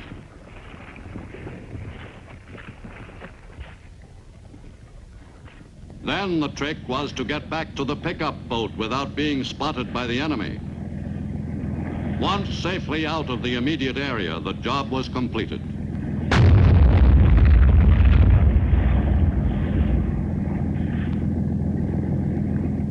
During the latter years of World War II, the frogmen enabled many invasions to go off smoothly. Early on D-Day morning, the Navy's warships sought to soften up the beaches by the final pre-invasion bombardment.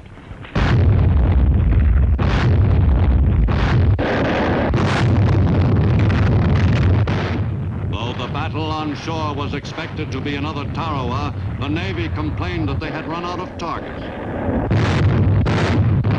But there were many installations which the Navy's guns did not even touch.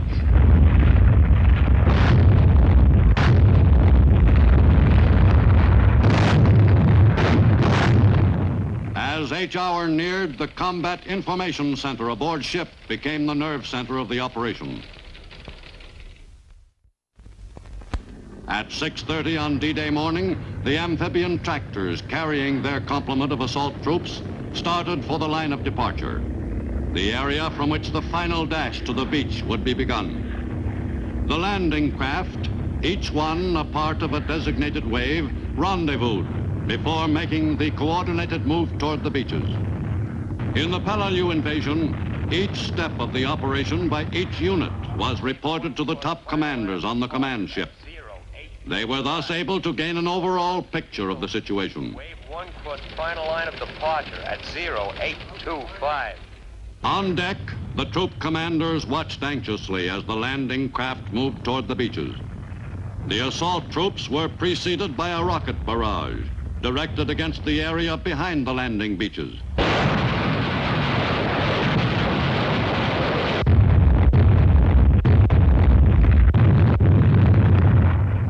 Resistance on Palau was expected to be heavy. As the armored amphibians moved toward shore, they drew heavy fire from the enemy, a good indication of what was in store on the beaches. As the landing craft neared the shore, the atmosphere aboard the command ship became charged with tension. Each message received from the assault units helped fill in a vital part of the broad mosaic of the battle for the beachhead. This was the first amphibious assault made by the 1st Marine Division to be opposed by the enemy. The landings at Guadalcanal and Cape Gloucester, New Britain, had been nothing like this. In the Marine Corps, the 1st Division had earned the reputation of drawing operations which entailed easy landings. But at Palau, this tradition of good luck was dissipated. The first waves hit the beach to the accompaniment of intense enemy mortar and artillery fire. The prediction that it would be rough turned out to be an understatement. Casualties on the beaches were heavy. The 1st Marine Division was paying dearly for the small strip of coral and sand along Palau's western shore. To hold on to the slim foothold, the Marines had to drive quickly inland to deepen their beachhead. In the face of withering enemy fire, they pushed ahead.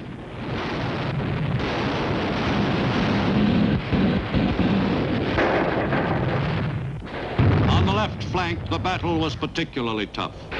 The 3rd Battalion of the 1st Marine Regiment ran into very heavy opposition. A brutal fight developed.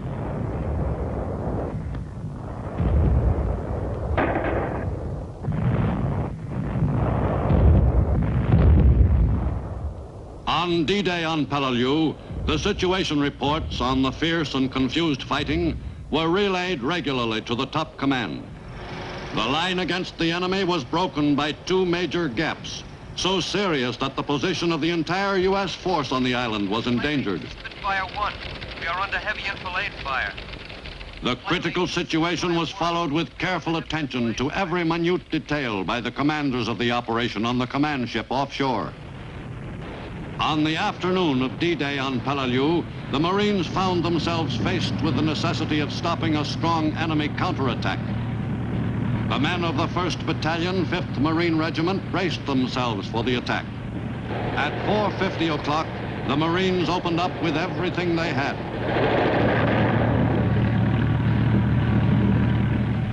In the savage battle, American tanks once again took the measure of the obsolete Japanese models. The enemy counterattack failed completely and ended in a familiar way. The first objective for which the Marines were fighting so bitterly was the airfield on Palau. To seize that airstrip, the exhausted Marines pushed on in a determined effort to gain that prize before nightfall. By the late afternoon, the Marines had possession of part of that objective. But the conquest of Palau wasn't to be as brief as originally planned. The biggest obstacle to the Marines' progress was Bloody Nose Ridge. Holed up inside many of the peaks in that ridge, the Japanese troops could exist for a long period, could enter and leave by any one of a number of passages. It was up to the Marines to clean the enemy out of every cave entrance, and they attacked the job with great determination.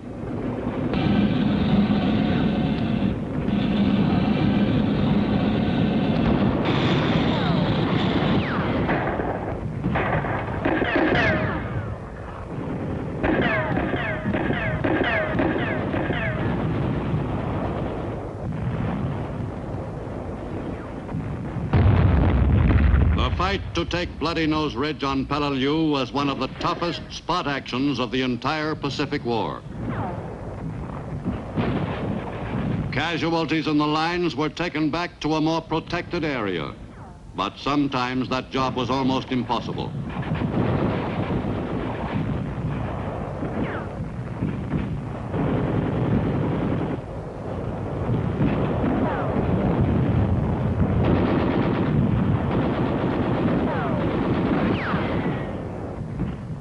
Many of the casualties were taken to a safer position behind the front, right under the sights of the enemy's guns. During the first 2 days, one company alone suffered 67% casualties. It became apparent that this was to be no quick operation. As often as possible, badly wounded Marines were taken off the island entirely, out of range of the enemy's fire. During many of the Pacific campaigns, the wounded American serviceman was transferred quickly to a waiting hospital ship standing by offshore. Often, the entire trip from the front lines to the sanctuary of the ship's hospital took less than an hour. Many of the difficult surgical cases would not have been saved in former wars. Indeed, the advances made in medical science during World War II helped keep U.S. casualties at a minimum. Thanks directly to the efficient work of the Army and Navy doctors and the Nurse Corps, the lives of thousands of American fighting men were saved. The invasion of Angkor was made by the Army's 81st Division on September 17th, 2 days after the assault on Palau. The 81st, nicknamed the Wildcat Division, was commanded by General Paul Mueller, who led his troops into combat for the first time on Angkor. After the customary softening up of the beaches, the men of the 81st landed against light resistance and went about the job of seizing the island from the enemy garrison force.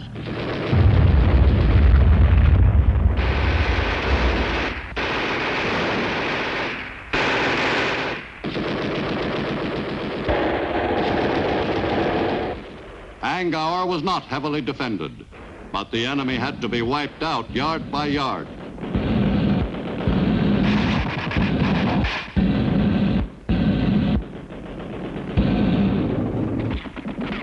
The GIs on Angkor suffered some casualties too, but fortunately not a high percentage of the troops committed. The front-line work of the Army medics under fire was notable. For 4 days, the GIs pressed the attack on Angkor. On September 20th, all organized resistance ceased. The enemy's defense of Angkor had crumbled. The island was declared officially secure on that 4th day. Without any loss of time, Army engineers went to work on the construction of an airstrip on the island. The work of clearing the area was carried forward under enemy sniper fire. The field on Angkor would provide a second bomber strip in the Palaus and would lessen the amount of traffic on the Palau strip.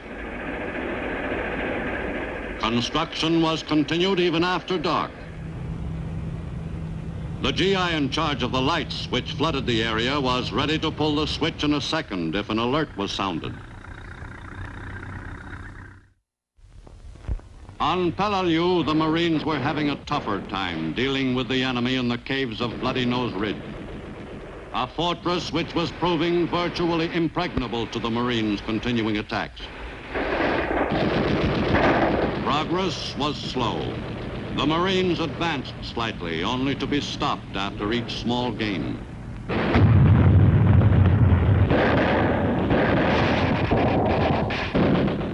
Sometimes the Marines would be thrown back from their newly won positions. The call for air support was quickly answered.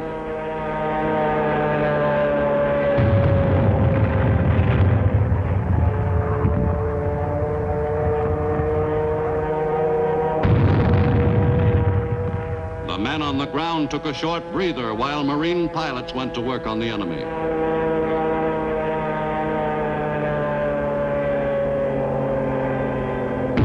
The crescendo of the howitzers prefaced each new attack.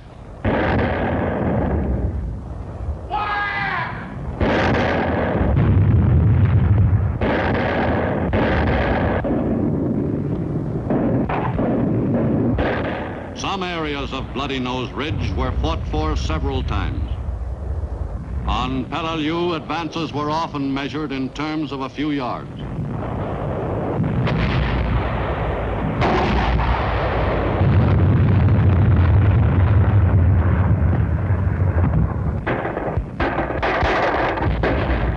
Once in a great while, the Marines gave their weapons a short rest. The Navy hospital corpsmen had plenty to do. Casualties were mounting at an alarming rate. General William Rupertus felt that his 1st Marine Division could carry on without help.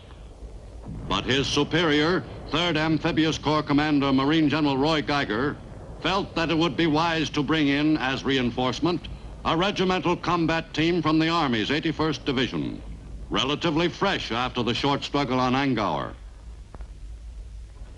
The GIs of the 321st Infantry Regiment were to relieve a badly chewed-up Marine Regiment, the 1st, which had been clawing at the enemy at Bloody Nose Ridge for 8 straight days. The soldiers were to work with elements of the 7th Marine Regiment in the drive north to secure the northern section of Palau. The Army troops edged around the ridge and approached it from the north, in a move coordinated with Marine attacks from the sides of the ridge. Some of the Marines were assisted by war dogs, who were trained to detect the enemy's presence. The fight for Bloody Nose raged on.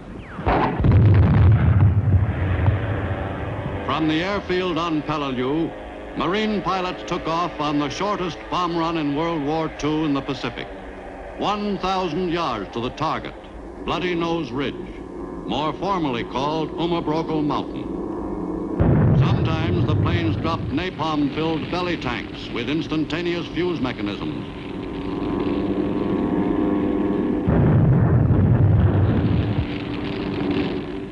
The results were most effective. Napalm, which had first been used against the enemy on Tinian, often proved more devastating than regular bombs, particularly on jagged terrain. Week after week, U.S. troops assaulted Bloody Nose Ridge with every weapon available.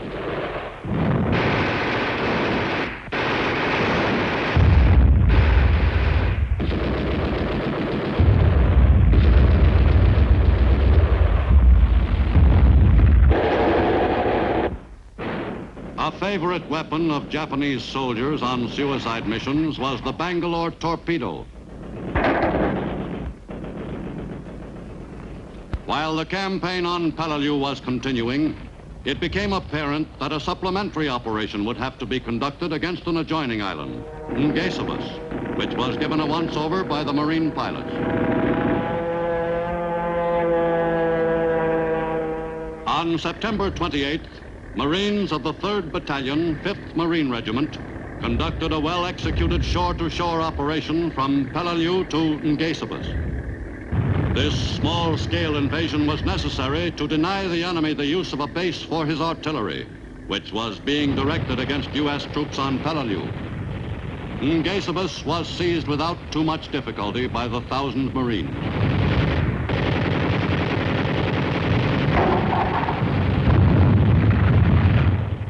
The island was taken quickly, and U.S. losses were light. On Palau, the fight for Bloody Nose continued without let-up.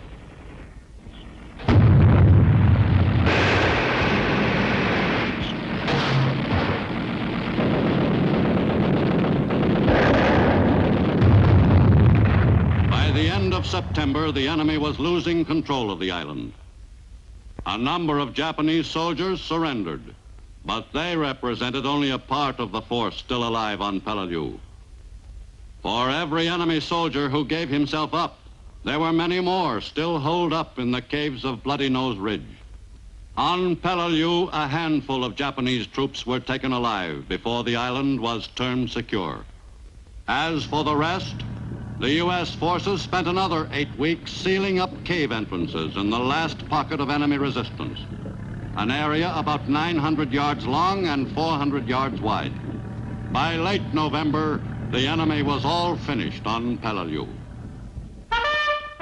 In taking two key islands in the Palaus, U.S. fighting men had seized a valuable area in the far reaches of the western Pacific.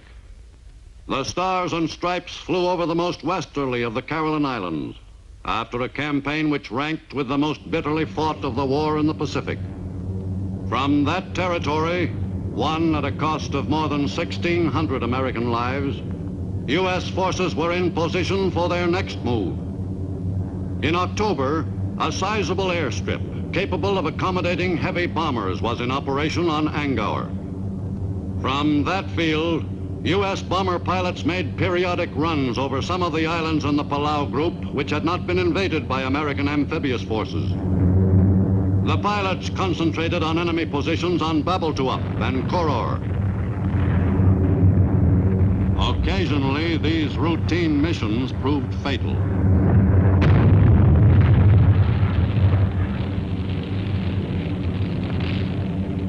But gradually, the air over the western Pacific came under U.S. control.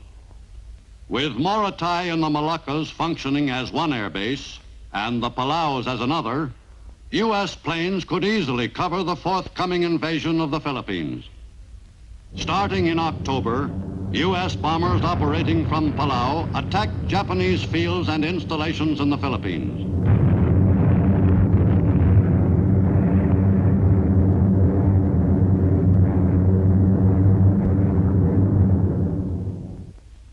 And just 1 month after D-Day at Palau, U.S. invasion forces were en route to the long-awaited invasion of the Philippine Islands.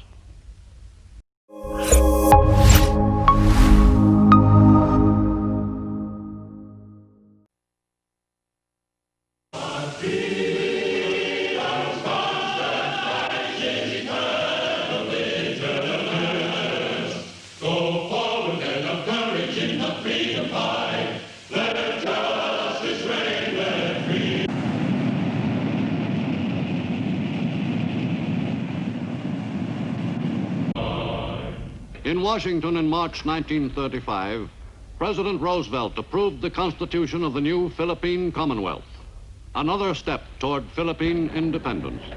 But in the islands themselves, the preparation for that long-sought freedom was interrupted in December 1941 and the months that followed by Japanese assault troops. In May 1942, the Japanese won Corregidor, and General Jonathan Wainwright was forced to surrender all his forces in the Philippines. The United States suffered a humiliating defeat. But the large majority of the Filipinos remained loyal to the U.S. while working toward the day of their liberation. Below the equator, U.S. forces were mounting an offensive which was to carry them to final victory in the Pacific.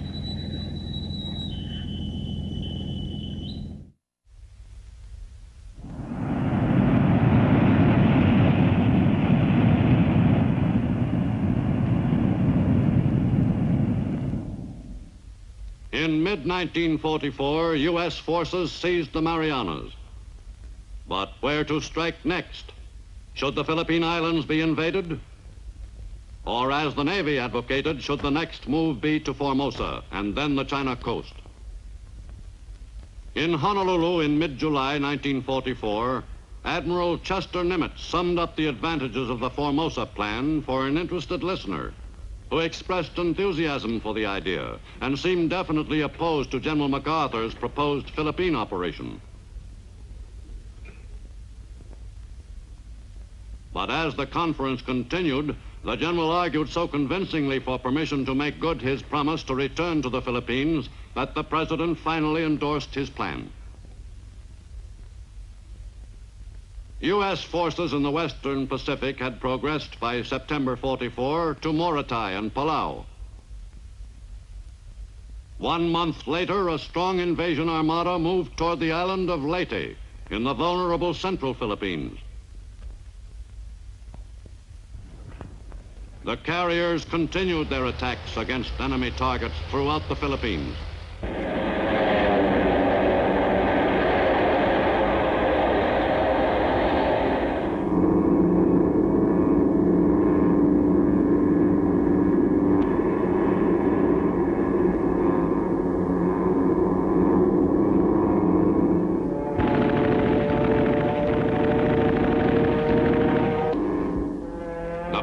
hit a great variety of targets.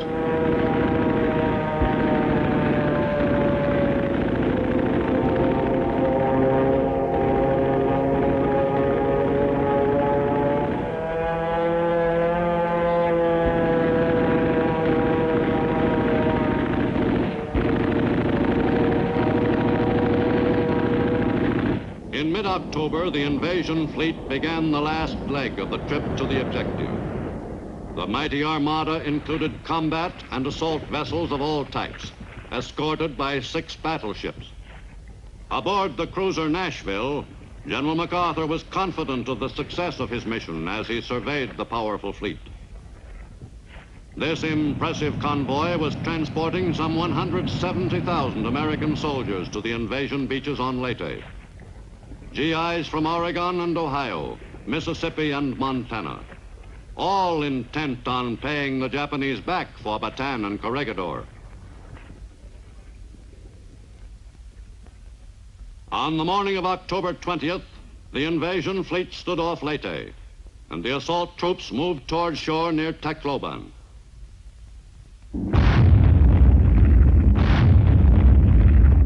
The first wave was scheduled to hit the beach at 10 o'clock.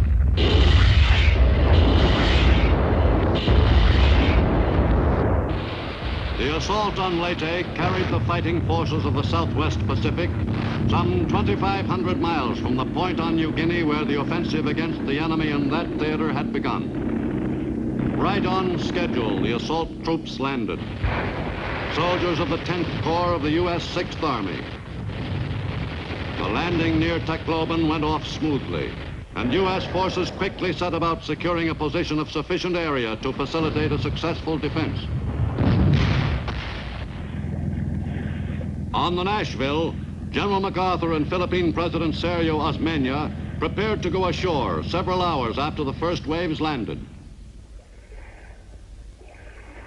Osmeña was returning to his native land after an absence of some 2.5 years. The general set foot on Philippine soil for the first time since his departure from Corregidor in March 1942.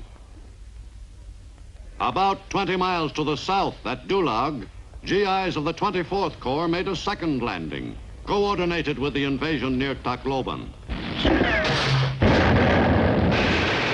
By the end of D-Day, the beaches were secure, and the area was given a careful going over for enemy mines. While the beachhead was being cleared, the 96th Division advanced along the flank. At Dulag, too, the invasion was a complete success. But the U.S. advantage was not to go unchallenged. 2 American submarines, the Darter and the Dace, proceeding through a narrow channel off Palawan in the western Philippines in the early morning of October 23rd, spotted a strong enemy naval force and promptly attacked. Torpedo attacks were made on 3 enemy cruisers. 2 of the cruisers were sunk, 1 damaged. This engagement was the prelude to one of the most memorable battles in naval history. The U.S. Third Fleet lay in wait for a possible attack by enemy naval units in the Philippine Sea to the east of the central Philippines. The U.S. Seventh Fleet protected the entrance to Leyte Gulf and the beachhead. On October 23rd and 24th, 2 Japanese naval forces proceeded eastward toward the U.S. position on Leyte. At 9:10 a.m. on the 24th, Halsey's carriers launched their planes in an attack on the enemy's central force. At 10:20, the enemy fleet was spotted entering the Sibuyan Sea. The U.S. planes attacked immediately. Some 250 U.S. planes hit the enemy fleet.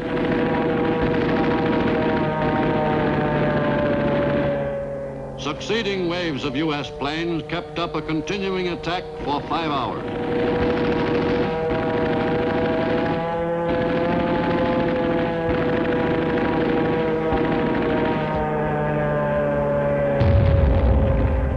At 3:30, the Japanese force turned and withdrew after hits had been scored on several of its warships.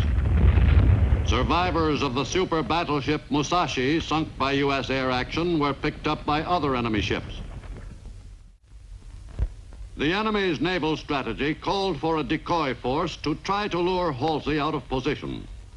Halsey bit. He took his Third Fleet north to meet the expected threat, since he thought that the enemy's central force had been routed. But that force had reversed itself again. 7th Fleet escort carriers were all that stood between the Leyte beachhead and the Japanese central force, which slipped through San Bernardino Strait at midnight. Meanwhile, the main strength of the 7th Fleet was concentrated on Surigao Strait, as the enemy's southern force approached it from the other side. A division of PT boats, commanded by Lieutenant Weston Pullen, spotted the vanguard of the enemy's southern force. All during that night, we were under heavy attack from the enemy's warships, but some of our boats managed to get close enough to do some damage.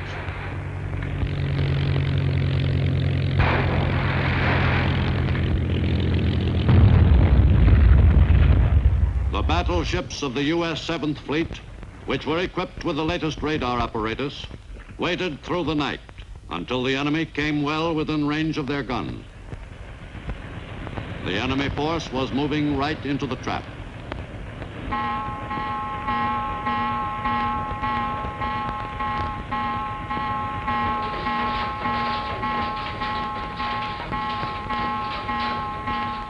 Some of the battleships used radar fire control devices. The gunners held their fire until the enemy's lead ship was only 21,000 yards away.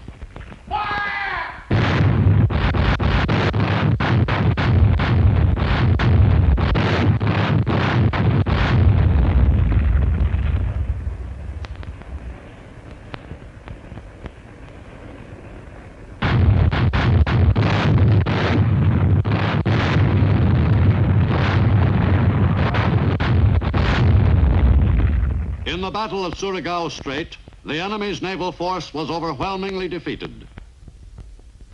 But the Japanese central force knifed down from San Bernardino Strait and attacked U.S. escort carriers and destroyers, sinking 4 ships. Meanwhile, to the north, the powerful U.S. Third Fleet, commanded by Admiral Halsey, was pursuing the enemy's decoy fleet, which the Admiral was convinced constituted the main enemy striking force. On the morning of October 25th, the Third Fleet was hundreds of miles from the battle off Samar. Word of the engagement came through, but Halsey's force continued chasing the enemy's suicide fleet. At 8:10 that morning, Halsey's planes spotted the enemy, and within 10 hours, his task force sank 4 Japanese carriers. The remnants of the decoy force turned and fled. Halsey sped south, but too late. The Japanese central force unaccountably left the area. Confusion and uncertainty characterized the actions of commanders on both sides during the battle for Leyte Gulf. This epic naval battle marked the end of the Japanese fleet as an active surface force. In spite of faulty coordination between top U.S. commanders, the battle for Leyte Gulf was a resounding U.S. victory. A victory which ensured the success of the Philippine campaign, since no further large-scale naval attacks could be made by the enemy on the Philippine beachheads. The battle for Leyte Gulf was a notable milestone on the road to the final defeat of Japan. During the last days of October and throughout November, the battle for Leyte Island continued. The enemy strengthened his force on Leyte by sending reinforcements from Luzon as soon as Japan's Show Plan number 1 for the defense of the Philippines was put into effect. Some 40 to 45,000 Japanese troops were moved from Luzon and other islands to Leyte. But these reinforcements were usually dispatched in oddly assorted lots. Thus, the Japanese on Leyte were never able to function as a single coordinated fighting force. And the movement of troops to Leyte was draining the strength of the elite Japanese 14th Area Army, whose men had been prepared to fight a carefully planned defense of Luzon.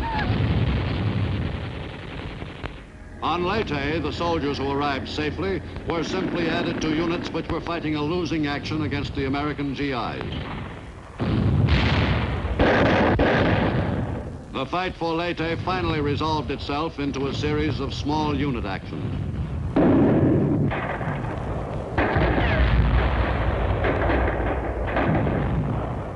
The enemy's casualties on Leyte continued to mount.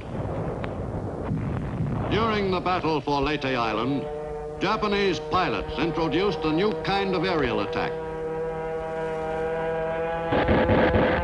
Suicide pilots, or kamikazes, crashed their planes into U.S. ships.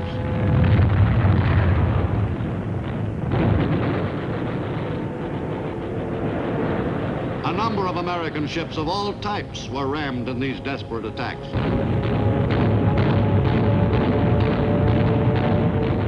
The ship's crews could expect little advance warning.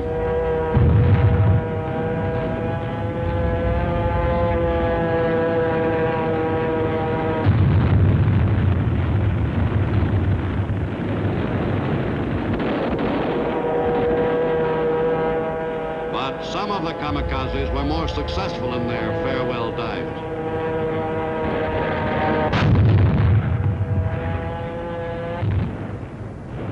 On shore, the battle for Leyte Island continued, with the GIs advancing quickly.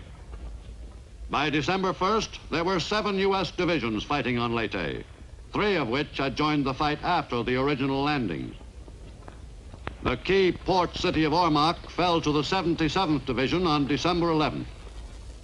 By the end of the year, all organized resistance on Leyte had ended, and the island was once more in American possession after 3 years of enemy occupation. Meanwhile, U.S. troops went ashore unopposed on Mindoro on December 15th and quickly established a beachhead as a base for subsequent operations. Then, on January 9th, 1945, 4 U.S. Army divisions invaded Luzon, focal point of the Philippine campaign. The GIs landed at Lingayen Gulf. Early that afternoon, General MacArthur went ashore to inspect the rapidly expanding U.S. beachhead. The general was jubilant. The lack of opposition confirmed his conviction that the enemy would be taken by surprise. He considered the Lingayen operation an unqualified success. The 68,000 GIs who landed on that first day were given a warm welcome by the overjoyed Filipinos, who had been dreaming of this moment for 3 years.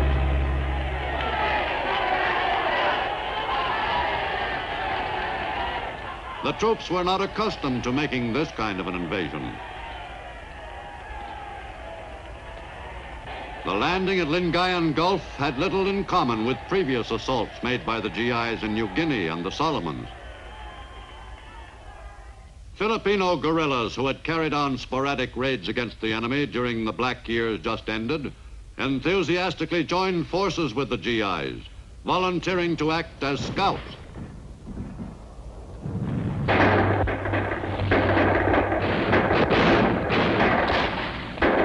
Guided by the Filipinos, the American drive southward toward Manila gathered momentum.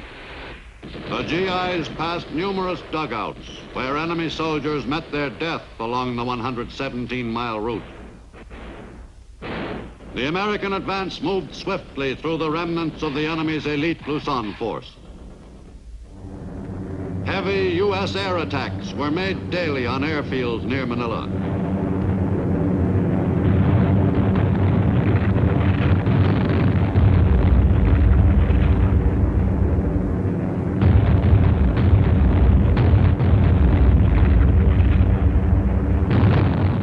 With the enemy's airfields under almost constant attack, GIs of the 37th Infantry and 1st Cavalry Division closed in on the capital city from the north. By February 4th, both divisions were moving through the suburbs and were ready for the crucial battle for Manila itself.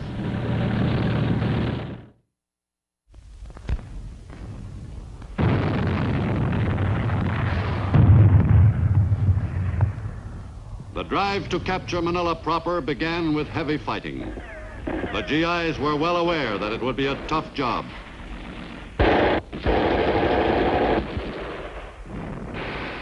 The enemy was prepared to defend every building and took a heavy toll of U.S. fighting men. The streets of Manila turned quickly into a battleground. In the bitter fight for the Philippines' capital city, the GIs of the 1st Cavalry Division made their first objective the camp where many Americans were held prisoner. Among them, Army Nurse Lieutenant Eula Fales of Houston, Texas. It's hard to describe how I felt when the first American soldiers reached us at Santa Tomas. The great surge of joy on being free again is almost too much to bear after 32 months being prisoners. Without any question, it was the happiest moment of our lives.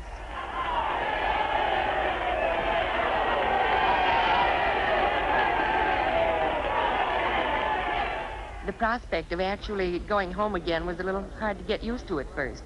I think we all felt that we were getting a second chance at life, a chance which some of us didn't expect. Outside Manila at Cabanatuan prison camp, American fighting men who had fought the desperate defense of Corregidor during the early months of the war were liberated on January 30th, 1945. At Bilibid, another camp in the Manila area, more Americans were freed after 3 years of imprisonment. Some had managed to survive the ordeal. Others had not been so fortunate. One American prisoner had died the day before the camp was liberated. The fight for Manila continued unabated. On February 15th, the struggle shifted to a strange setting for such a grim engagement, Harrison Ballpark.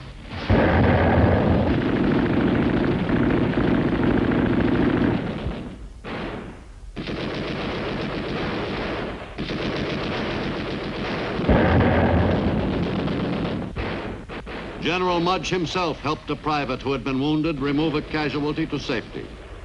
The ballpark was finally taken. By February 23rd, the fight for Manila was centered in the Intramuros, the old walled city.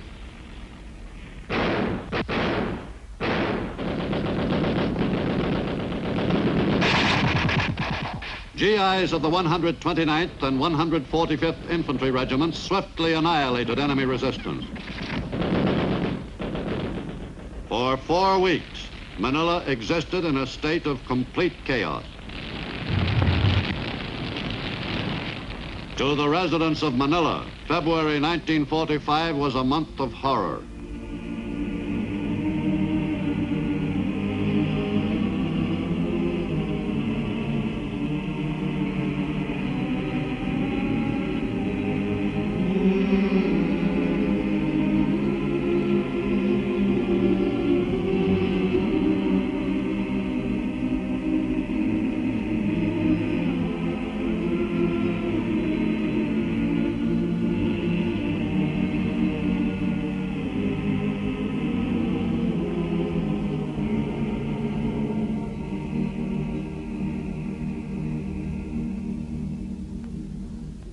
On February 16th, an assault by air was made against Corregidor, the historic rock in Manila Bay. More than 2,000 men of the 503rd Parachute Regiment were to make the jump.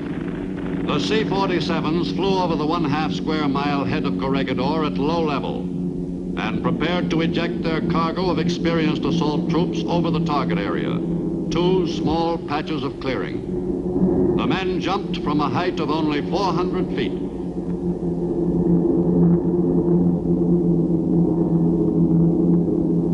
An 18-mile-an-hour wind complicated the problem of landing precisely on the 2 pinpointed spots. But most of the men made it successfully to the designated areas. The operation went off on schedule, but not exactly smoothly. A few of the men missed the rock entirely.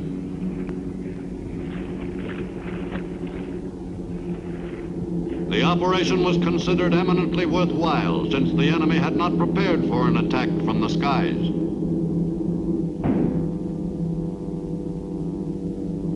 "267 men were injured in the spectacular drop.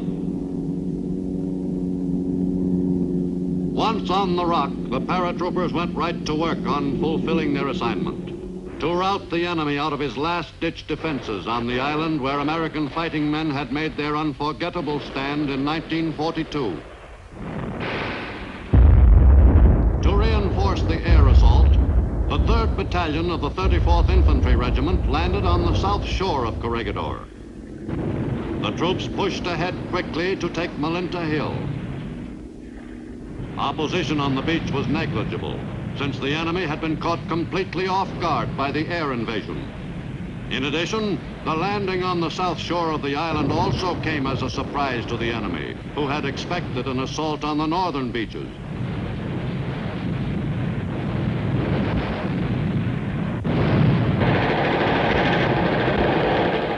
The fight for Corregidor lasted for almost 2 weeks.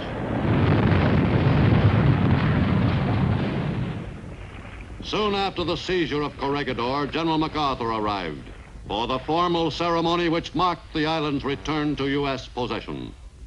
He ordered the assembled troops, hoist the colors, and let no enemy ever haul them down.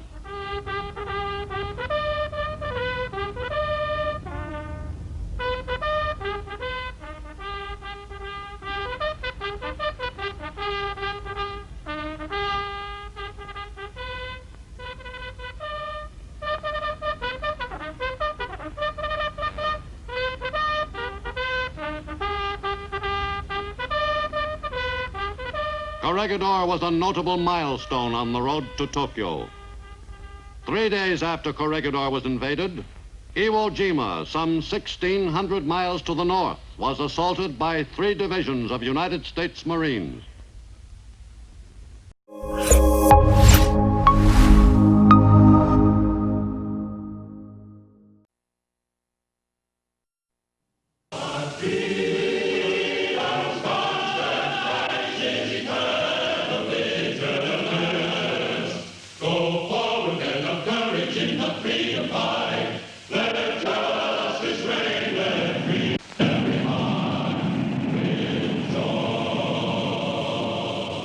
In the autumn of 1944, America's newest air weapon, the powerful Super Fortress, was used with great effect in raids over Japan. On these missions, the B-29s were exposed to attack by Japanese fighters. Without fighter cover, the huge bombers were vulnerable to these persistent attacks by the Japanese fighters. Just halfway between the B-29 bases in the Marianas and the target, Japan, the island called Iwo Jima was in an ideal position for use by the U.S. as a base from which to launch fighters to accompany the B-29s on their missions.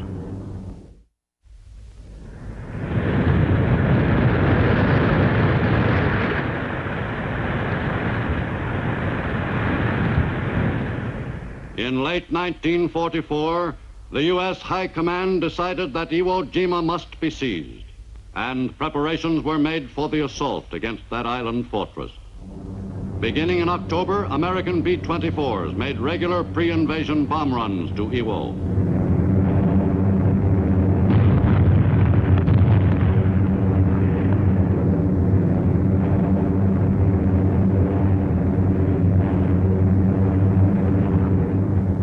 The U.S. 7th Air Force bombed Iwo Jima almost daily for 72 days in late 1944 and early 45.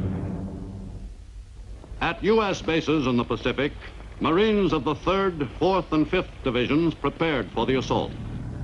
The invasion troops were accompanied on the trip to the objective by great quantities of materiel, the machines of 20th century war. With the assault forces aboard ship, the task force moved northward toward the island target in mid-February. In waters so close to the enemy's homeland, it was no longer possible to capitalize on the element of surprise. The Marines who were to make the assault were briefed on the enemy and his defenses. No punches were pulled. The men were told that Iwo was the closest thing to a fortress in the Pacific Ocean. At least they knew what to expect. There was nothing further the commanders could do to change the complexion of the head-on assault. Before the men stormed ashore to seize the island fortress, a last blessing was given by the troop chaplains. The final divine services on shipboard were attended by many of the assault Marines, who welcomed the opportunity to rededicate their efforts to God. The warships opened up on the island at 6:40 on D-Day morning. An interested observer aboard the flagship was Secretary of the Navy James Forrestal, who said at that time, "This target, like Tarawa, leaves very little except to take it by force of arms, character, and courage." Mount Suribachi, which dominated the island, was a prime target for Navy gunners. The preliminaries to the actual landing went off smoothly. H hour had been set at 9 a.m., and everyone was intent on making it on schedule. Trained to razor sharpness, the Marines took to the boats early on D-Day morning. Some 10,000 men of the 4th and 5th Marine Divisions left the transports to make the initial assault. On that faintly chilly February morning, the sea was calm. Many of the Marines were veterans of other campaigns. Some had never been in combat before. Men like Private First Class Harold Wergers. I tried to figure out what time it was in St. Louis, my hometown. This operation had all the earmarks of being a real fight. At a time like this, you felt all keyed up inside, the blood coursing through your veins so fast your fingertips tingled.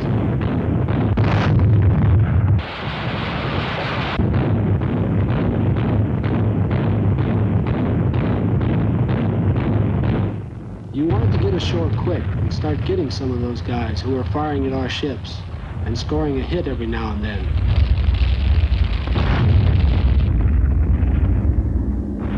It seemed like hours getting to the beach. It began to get rougher, but my outfit, the 1st Battalion, 28th Marine Regiment, made it okay.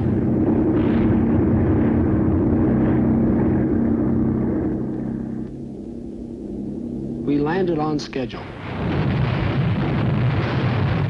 It seemed weird, knowing how many Japs there were, getting set to let you have it, but not being able to see a one of them. Pretty soon you knew for sure they were there. On the beach it got really rugged.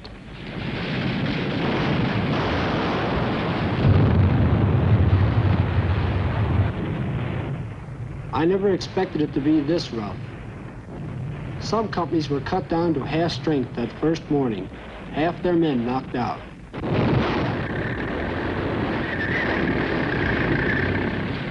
More men were landed, including the rest of my regiment, the 28th Marines. We had to hang on to that beachhead, whatever happened.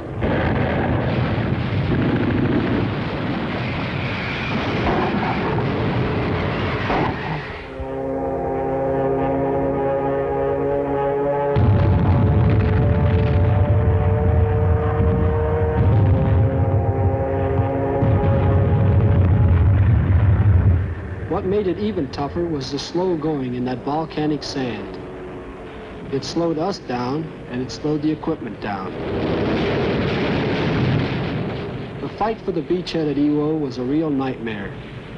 I don't think any of us will ever forget it. That first morning, about a third of the men in our company got hit. But we kept on fighting for that toehold. Iwo didn't get any more comfortable at any time during those first few days. The corpsmen had their hands full. They were busier than any of us. A lot of our equipment got bogged down in the loose sand and was knocked out by the enemy. And an awful lot of Marines got it on the beach at Iwo. On the evening of D+2, the U.S. ships offshore were attacked in a heavy air raid.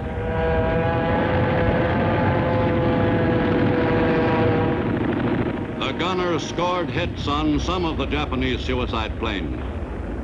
In the furious 3-hour-long battle, the U.S. lost one carrier and had another damaged. 15 of the kamikazes were knocked down.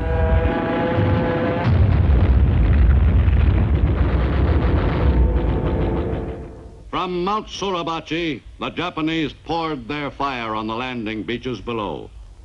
No spot on the U.S. beachhead was protected from enemy fire as long as the Japanese held Suribachi. The job of bringing additional troops ashore under that heavy pounding was a delicate operation.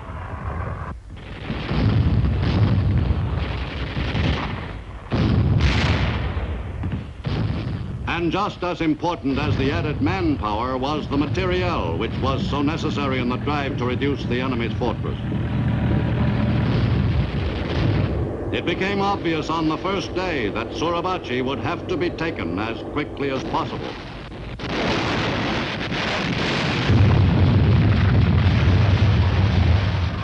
Elements of the 28th Marine Regiment were assigned the job of seizing Suribachi, including Private First Class Werger's unit. We gave the Hot Rock everything we had.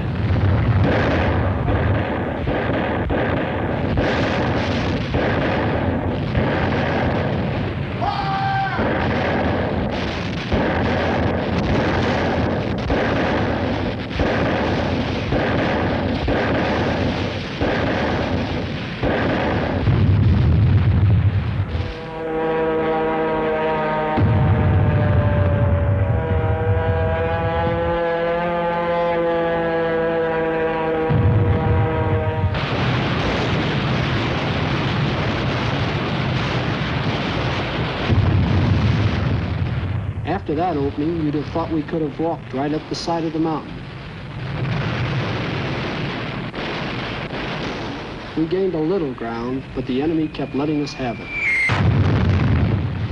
We picked up a few yards here and there, but we had a long way to go. So many men got hit, there weren't enough Navy corpsmen to go around, and they took heavy casualties too.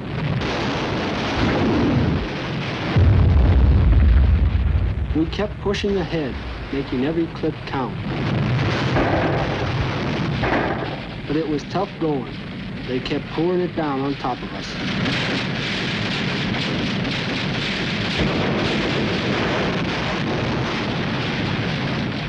It seemed like weeks just fighting for the land around the base of the rock.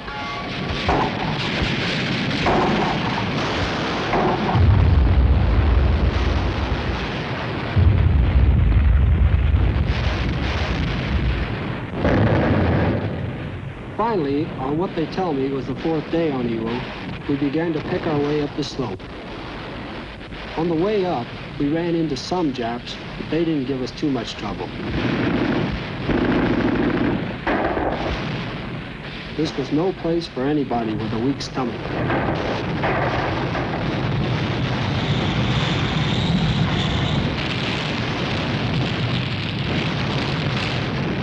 The Marines of the 28th Regiment spent 4 days in getting to the crest of the 556-foot-high mountain.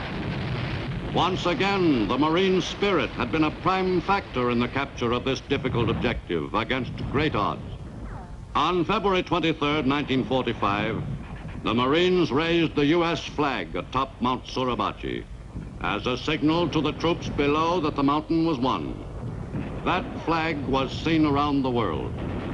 During those first 5 days on Iwo, the Marine Corps suffered 6,845 casualties.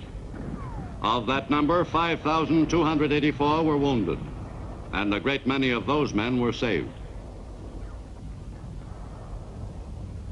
Most of the wounded were surgical cases. Some of the casualties were suffering badly from shock. The men who took Suribachi were able to appreciate why it had been so tough. The enemy had been solidly entrenched. The Japanese on Iwo's mountain had fought one of the most determined defenses of the war. But it had proved fruitless. Hundreds of dead Japanese soldiers were strewn about the slopes of Mount Suribachi after the battle. The situation was reversed. The U.S. forces now dominated the southern end of the island. The original U.S. beachhead was littered with wrecked equipment. But though a considerable amount of materiel had been rendered useless to the U.S. fighting men on Iwo, other machines and weapons in impressive quantities had been successfully brought ashore and put to use against the enemy.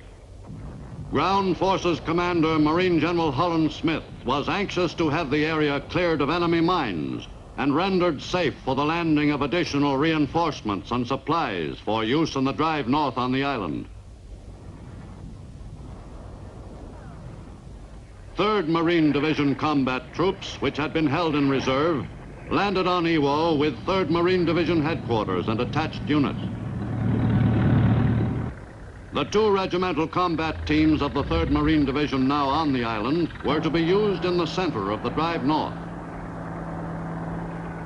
The reinforcements, too, were surprised by the difficult footing.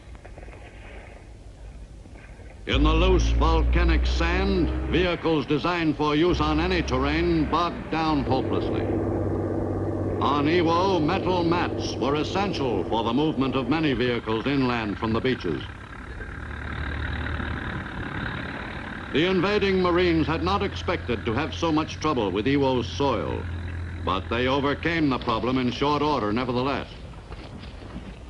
Before the concerted attack against the enemy for the northern section of the island, some Marines attended religious services only a short distance from enemy positions to the north. One of the Marines' most pressing supply problems was the lack of water on the island. After the southern end of the island had been secured, the Marines installed distillation units, which converted the seawater and signaled the end of limited water rationing, which had prevailed since the morning of D-Day.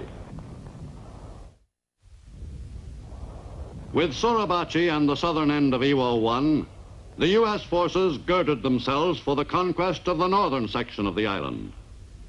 The 3 Marine divisions which would fight that campaign were well prepared. Some of the men who had battled the enemy on Mount Suribachi took a few moments off to clean up before going back into action. U.S. forces controlled the southern end of the island, but still had to seize the broader northern section. General Holland Smith and his staff were faced with the problem of taking that territory from a well-disciplined enemy force of considerable size. The Marines' campaign against the enemy on the northern part of the island, which had been begun on the 2nd day, picked up momentum after Suribachi had been taken, and all the Marine units on the island could be concentrated on the final sweep to the north. That drive called for the perfect coordination of the troops of the 3 Marine divisions, working smoothly together under difficult conditions. The success of the Marine drive to the northern tip of Iwo depended in large measure on the performance in action of U.S. tanks. Some 150 Shermans were employed on Iwo to pace the advance of Marine ground forces in the drive north. This phase of the battle for Iwo was much tougher than the fight for Suribachi. For a solid week, 4th Division Marines fought for a series of ridges surrounding Hill 382, less formally known as the Meat Grinder. And for a week, they were driven back. Then the drive northward on the right flank continued.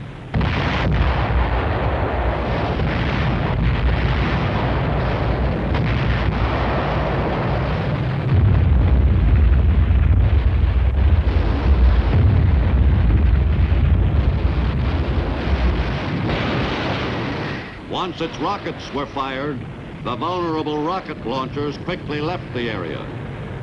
Casualties grew heavier as the Marines pushed the frantic enemy into a smaller and smaller corner of the island.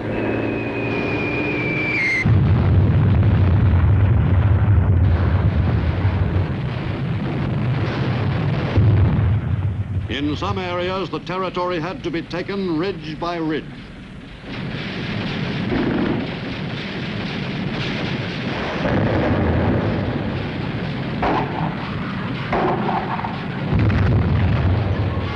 The drive for the capture of the 3rd Airfield on Iwo was executed by 3rd Division Marines, who led the advance up the island at the point of the wedge-shaped offensive.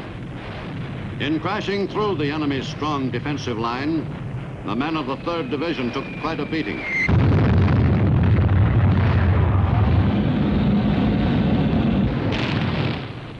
The men of the 2 regimental combat teams of the 3rd Marine Division broke the back of the enemy's main stand in the north of Iwo.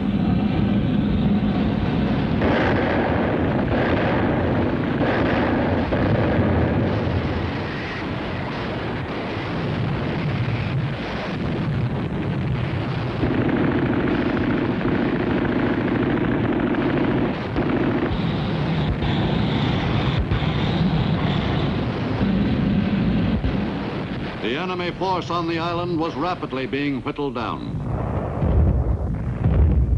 But even though the main defense belt had been penetrated, the wary Marines still had some territory to seize from the stubbornly resisting enemy.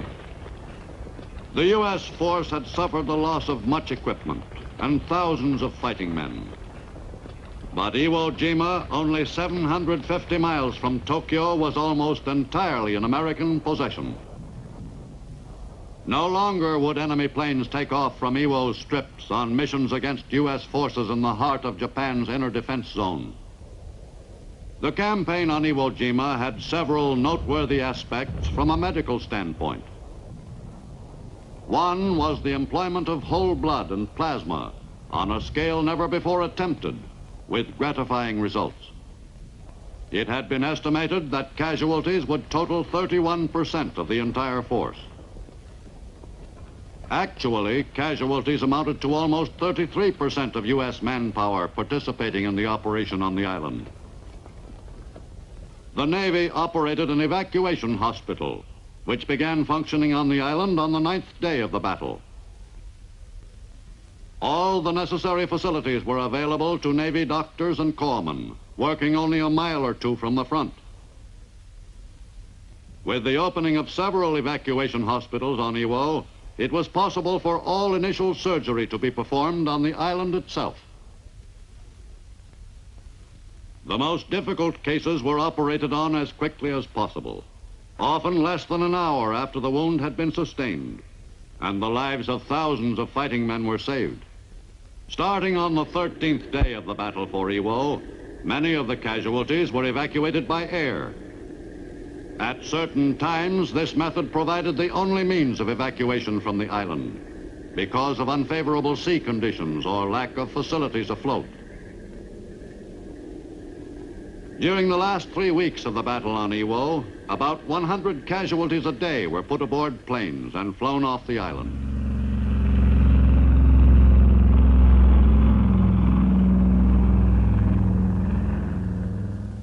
By March 16th, the Marines had won all of Iwo, except for a small area near the northern tip of the island.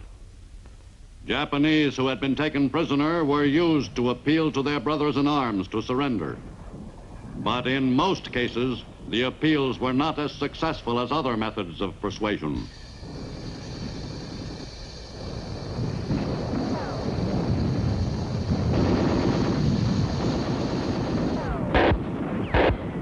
Some prisoners were taken on Iwo, but they represented only a handful of the 22,000 troops who had fought the carefully executed defense of the island. Only 217 prisoners were taken, 159 of them Japanese. As on other Pacific battlegrounds, the soldiers who surrendered spoke readily about the location of their positions. The Marines were eager to clean out the last enemy pocket.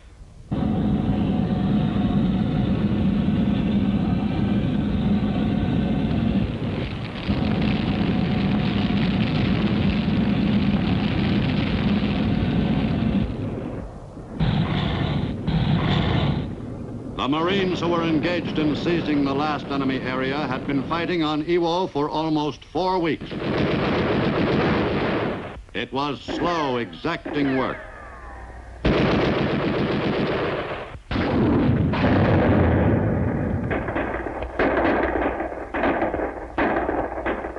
Finally, by March 25th, the men completed the job. In the battle for the last pocket, some of the enemy soldiers had held out until the very end. In Iwo Jima, the enemy lost one of its most vital defensive bastions. After 36 days of the most bitter fighting American forces had ever known, the U.S. had all of Iwo. For that 8-square-mile heap of volcanic ash jutting out of the Pacific, the U.S. had paid an exorbitant price. The lives of 5,563 Marines and 982 sailors. In addition to the dead, the casualty figure showed some 19,000 men wounded in the battle for Iwo Jima. Tons of shell cases gave evidence of the important role played by artillery in the 5-week-long campaign. U.S. forces in the Pacific had decided that Iwo must be taken at any cost, and they had thrown themselves into the struggle with all the power available.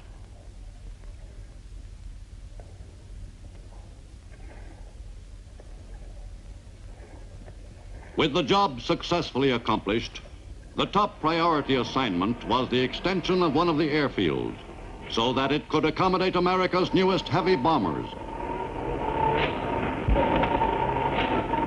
Marine engineering units and Navy construction battalions accomplished their job in miraculously short order. The field's great value to the U.S. lay in its use as an emergency base for crippled B-29s, unable to return all the way to their Marianas bases. More than 850 damaged B-29s landed safely at Iwo during the following 3 months. In addition, Iwo strips provided a perfect base for U.S. fighter planes, now capable of making it to Japan and return. With fighter cover, the raids on Japan were less hazardous.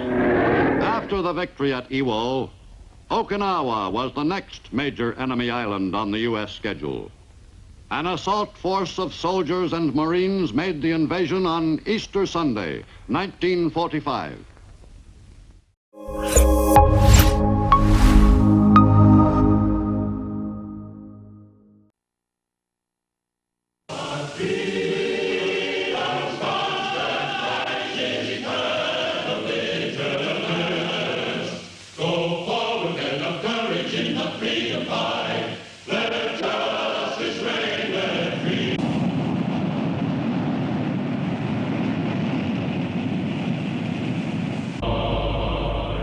In early 1945, U.S. forces focused their attention on an imposing objective, Okinawa.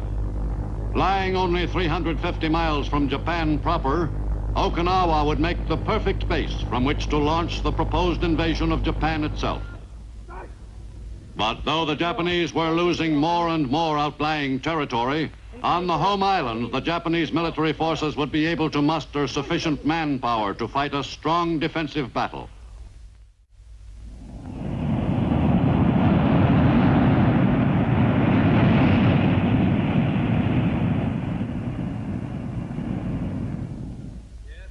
In early 1945, President Roosevelt returned from Yalta and reported on the most significant developments of that important conference with Great Britain and Russia. We haven't won the wars yet, with an S on wars. It's a long, tough road to Tokyo. It's longer to go to Tokyo than it is to Berlin, in every sense of the word. The defeat of Germany will not mean the end of the war against Japan. On the contrary, we must be prepared for a long and costly struggle in the Pacific. But the unconditional surrender of Japan is as essential as the defeat of Germany. In the far Pacific, 3 divisions of U.S. Marines were engaged in wiping out the enemy on a small strategic volcanic island named Iwo Jima. Japan still managed to supply its troops on the Asiatic mainland, where the Emperor's forces were firmly entrenched. If Okinawa were taken by the U.S., Japan's supply line to those forces would be effectively severed. In March 1945, at Ulithi in the Caroline Group, the U.S. Navy amassed an amphibious force of unprecedented proportions. That force moved north, directed by one of the Navy's top amphibious fleet commanders, Vice Admiral Richmond Kelly Turner. Carrier planes of Admiral Spruance's Fifth Fleet hit the home islands of Japan and then softened up the target island of Okinawa.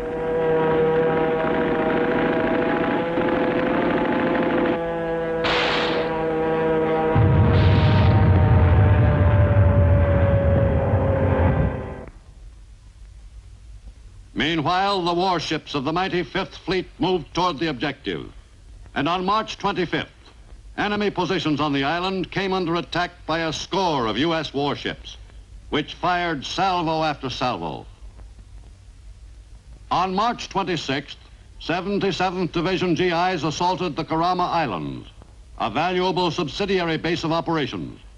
And on April 1st, the key island of Okinawa was invaded.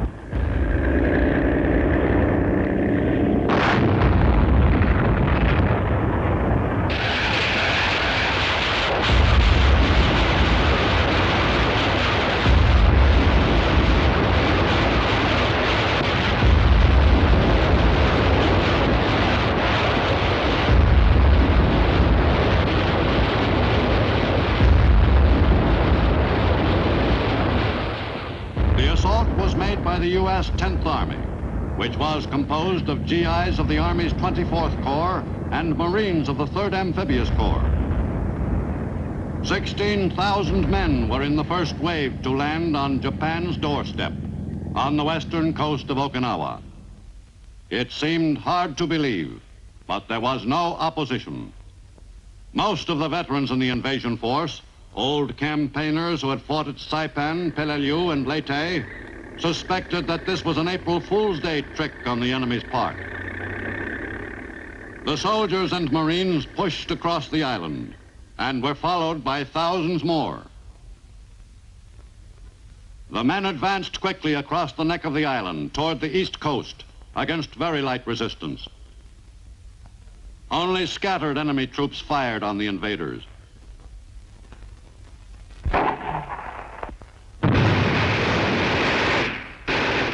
U.S. troops gained ground easily. The American plan was to bisect the island and thus divide the enemy's forces.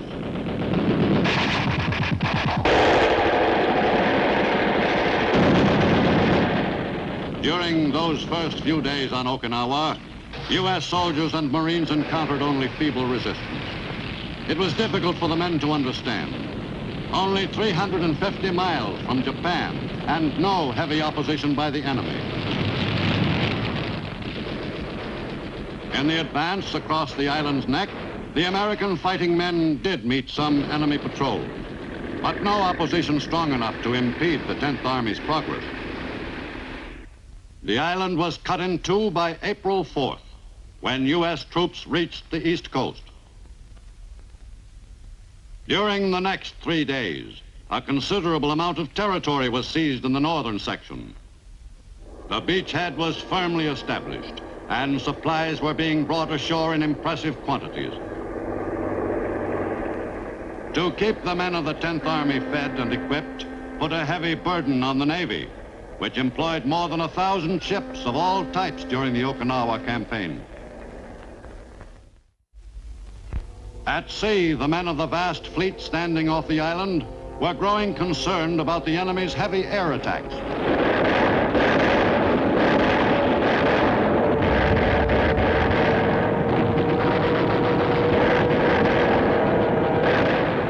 Off Okinawa, the Japanese made maximum use of their frenzied kamikaze attack plan.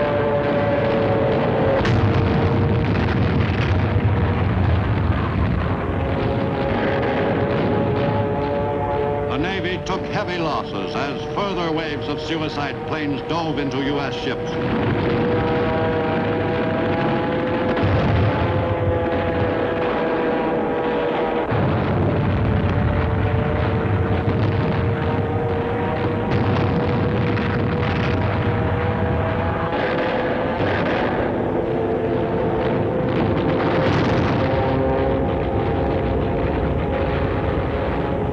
The waters off Okinawa became as violent a battleground as the island itself.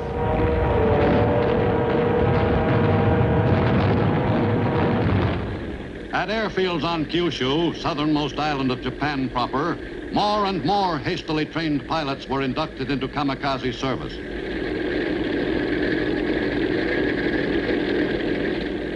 No honor was considered greater than the privilege of making a suicide dive against an American ship.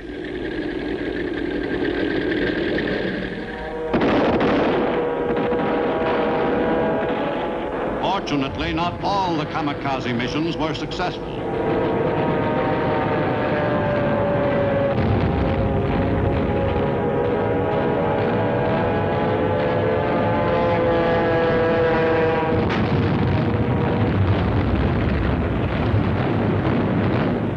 To the men in the fleet, the skies seemed always full of kamikazes.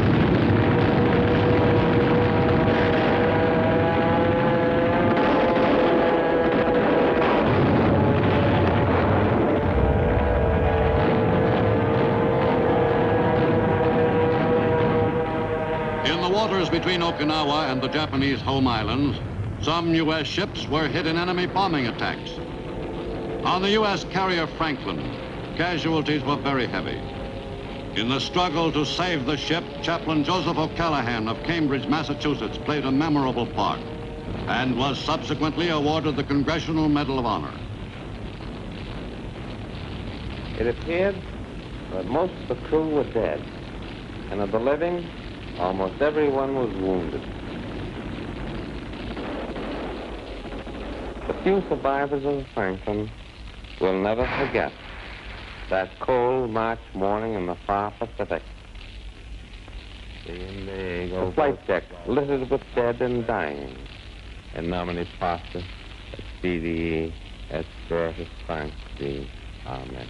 More than 250 U.S. ships of all types were sunk or damaged by the enemy's air attacks in the Okinawa operation. On April 12, 1945, U.S. fighting forces lost their commander-in-chief. While a sorrowing nation mourned his passing, a new chief executive took the oath of office. President Harry Truman was well aware of his heavy responsibilities as America's war leader. In Washington, the nation's grief was mirrored in the faces of the crowds which lined the route of the procession.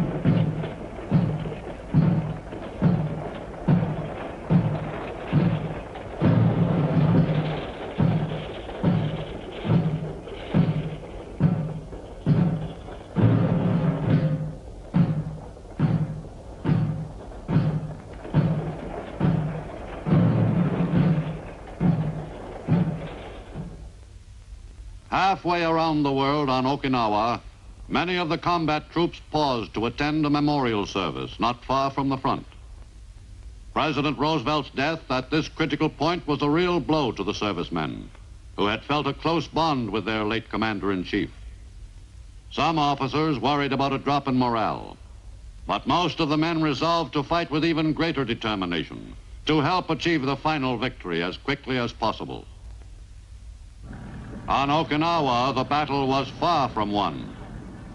Cleaning out the long section of the island north of the beachhead was the job of the 6th Marine Division.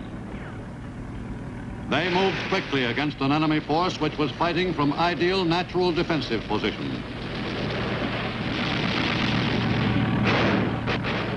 On Motobu Peninsula, the Marines ran into sudden stiff resistance near Mount Yaitaki.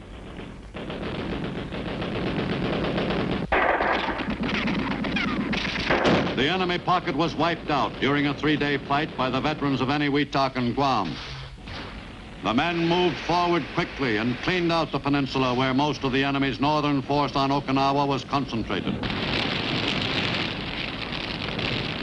In the 13-day campaign on Motobu, 2,014 enemy soldiers met death.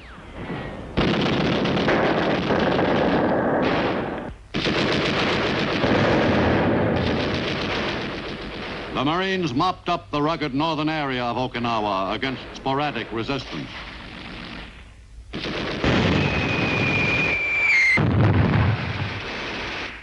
All but a handful of the thousands of Japanese were killed by the 6th Marine Division in taking the northern section of the island. On April 20th, the Marines of the 6th Division secured the northern section of Okinawa. In a quick amphibious operation, 77th Division GI seized Ieshima, where the foot soldier's great friend and supporter Ernie Pyle met his death. On southern Okinawa, General Simon Bolivar Buckner, 10th Army commander, ran up against the enemy's main line of defense.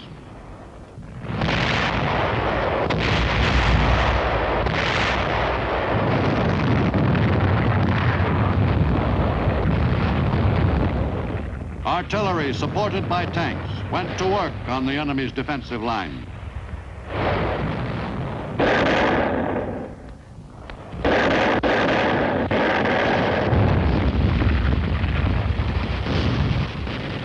In early May, the Army's 24th Corps, stalled on the southern front, was reinforced by the Marines of the 3rd Amphibious Corps. The battle-wise enemy commander, General Ushijima, had chosen to make his stand along a line which stretched across the island from Naha to Yonabaru. On May 8th, the 6th Division Marines prepared to attack south along the west coast in the drive to take Naha and pierce the enemy's line. To cut that western anchor of the enemy's defense, the Marines concentrated all their power in the new offensive.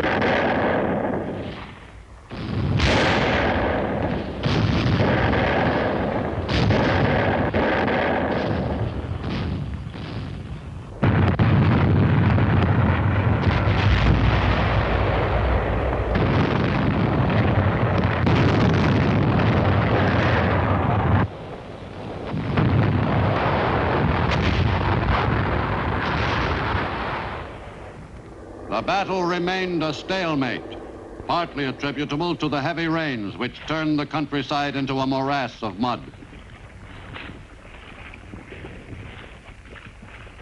Most of the heavy equipment became hopelessly bogged down in the mire. The Army 24th Corps, which was trying to mount a crushing offensive against the bulk of the enemy's Okinawa force, found its assignment especially difficult with the beginning of Okinawa's celebrated plum rains, which set in on a daily basis late in May and greatly complicated the operation.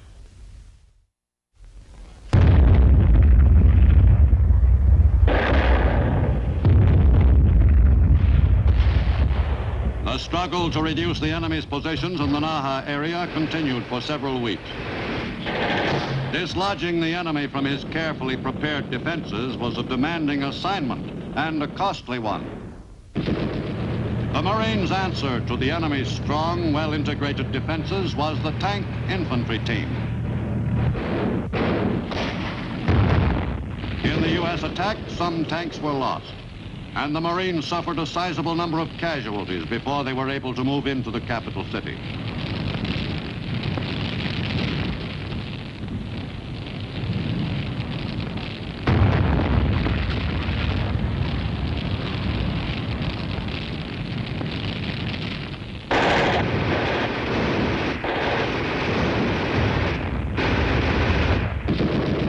After a bitter campaign, the Marines completed the capture of Naha by May 28th.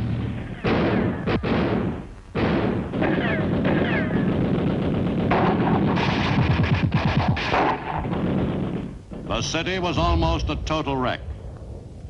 For their successful seizure of this hub of the enemy's defense on Okinawa, 2 regiments of the 6th Marine Division, the 22nd and 29th, were awarded the Presidential Unit Citation. The city had felt the full weight of U.S. firepower.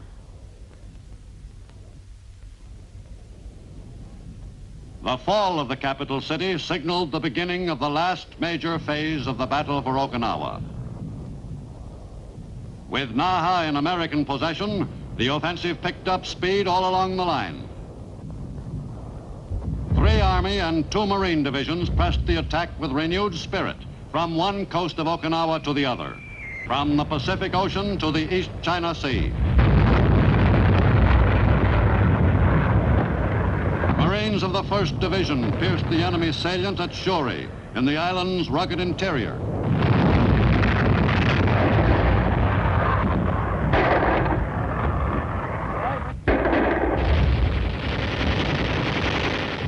The U.S. forces suffered a considerable number of casualties in beating down the enemy's grim defense of southern Okinawa.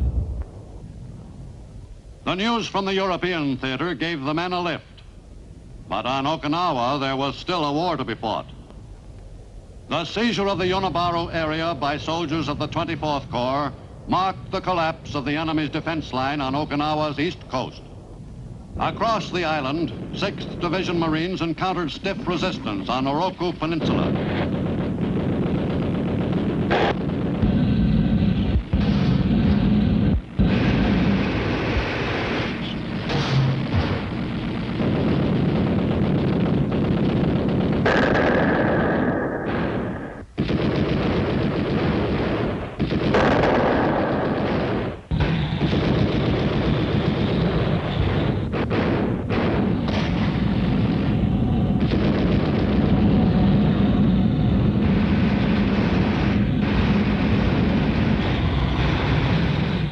During the 10-day fight for Oroku Peninsula, the enemy suffered some 5,000 casualties. The Marines worked hard to annihilate the enemy's last-ditch defense.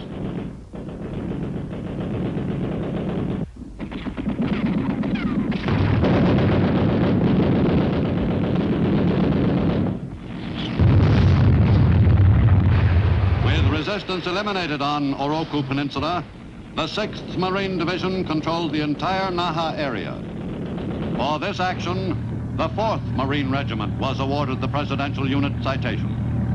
In the capture of Oroku Peninsula, the U.S. forces gained control of Naha Airfield, complete with dummy planes, which the enemy used to suggest a strong air base. With the airfield no longer in enemy hands, U.S. forces could finally make use of the port of Naha. By mid-June, U.S. troops had completely broken the enemy's main line of defense on Okinawa. On June 17th, U.S. forces were only a few miles from the southern tip of the island. Once the main defense of Okinawa had been fought, to no avail, the Japanese soldiers began to give themselves up more readily. The combat efficiency of the remaining Japanese units was cut down by the heavy casualties the defenders of Okinawa were sustaining. The advancing American troops also brought a number of civilians to safety. Some of the Okinawans had holed out in any place of refuge available. Some had stayed hidden for weeks. Many had had no food or water for some time. The Okinawans had been led to expect far different treatment than they actually received at the hands of the American troops. As the 83-day battle for Okinawa neared its end, thousands of inhabitants of that hilly island gave themselves up. For the Okinawans, the war was at an end. The natives now saw Japanese claims of victory after victory in their true light. On Okinawa, some 196,000 of the island's population were herded into internment camp areas to keep them out of the path of the final U.S. offensive. Even under these hectic conditions, an attempt was made to keep members of a family from being separated.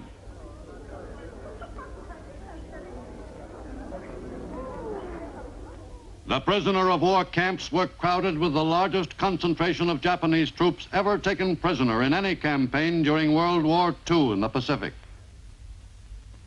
In the closing days of the battle, the enemy soldiers had finally refused to obey their officers, had surrendered themselves to their conquerors. The code of Bushido, death before surrender, was no longer followed without question by Japanese fighting men.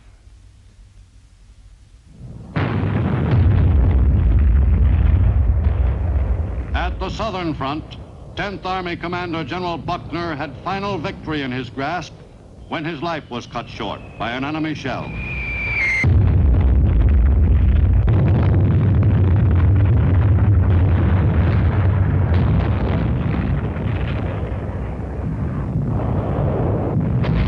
Meanwhile, the drive for the last piece of enemy territory on Okinawa was underway.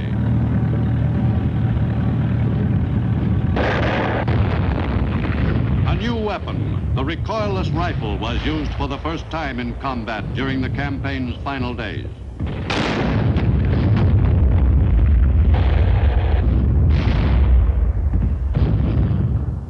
On June 22nd, 1945, the last enemy unit was overwhelmed.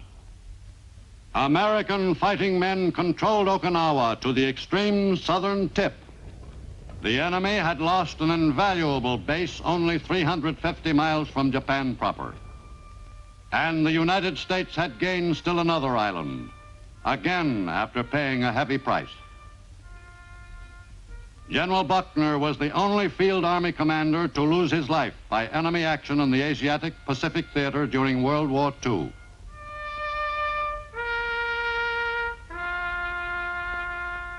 And thousands of men in his command also gave their lives on Okinawa.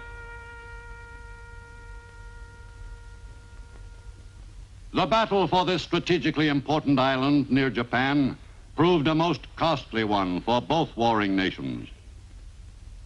The loss of the machines and weapons of war was also seriously felt by both sides. The heavy destruction of aircraft was another crippling blow, particularly to the Japanese. Top U.S. commanders like Admiral Nimitz remained firm in their determination to carry the fight to Japan itself. American forces fighting in the Pacific have brought the war to the home islands of Japan. We have sunk the larger part of the Japanese fleet, and in the next few months, we will exploit every opportunity to finish that particular job.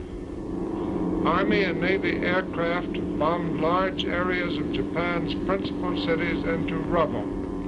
And unless Japan surrenders soon, we intend to complete that destruction.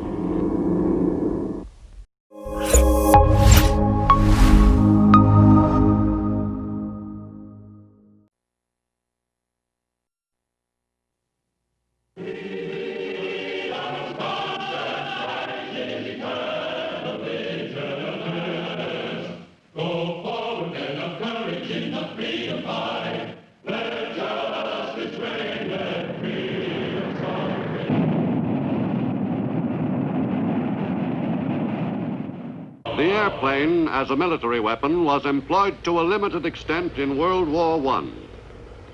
In the battle for Western Europe, Allied pilots like Captain Eddie Rickenbacker prepared to engage Germany's top aviators in the skies over the battlefield.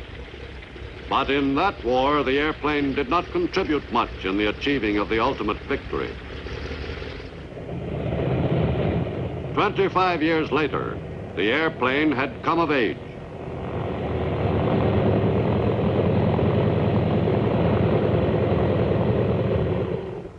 In World War II, the airplane assumed a major role in the strategy designed to effect complete victory in the first truly global war.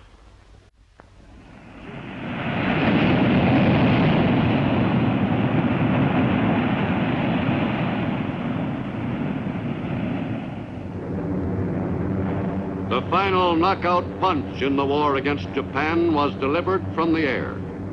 For almost 4 years of war in the far-flung Pacific, This was the objective of every soldier, sailor, marine, and airman serving in the Asiatic Pacific Theater of Operations. The first attack on Japan was launched early in the war. In April 1942, the U.S. carrier Hornet moved deep into enemy waters to a position only 600 miles from the Japanese coast. The Hornet's daring raid caught the enemy off guard.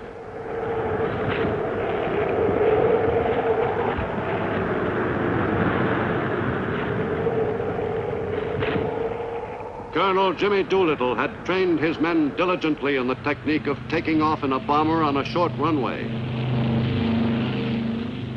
But this was the first real test. The attention of every man above decks was focused on that first takeoff.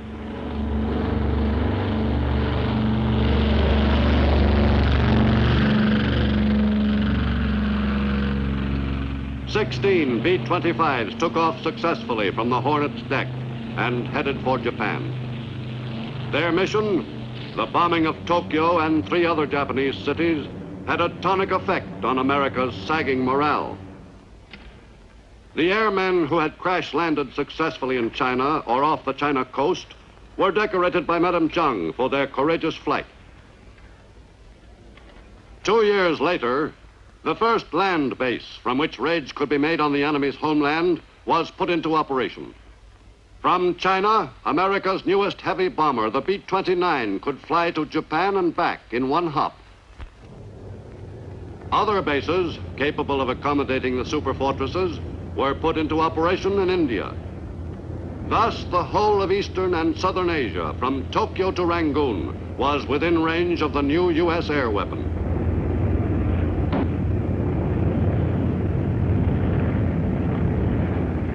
In mid-1944, the air attacks on the Japanese homeland were not undertaken for the psychological effect alone.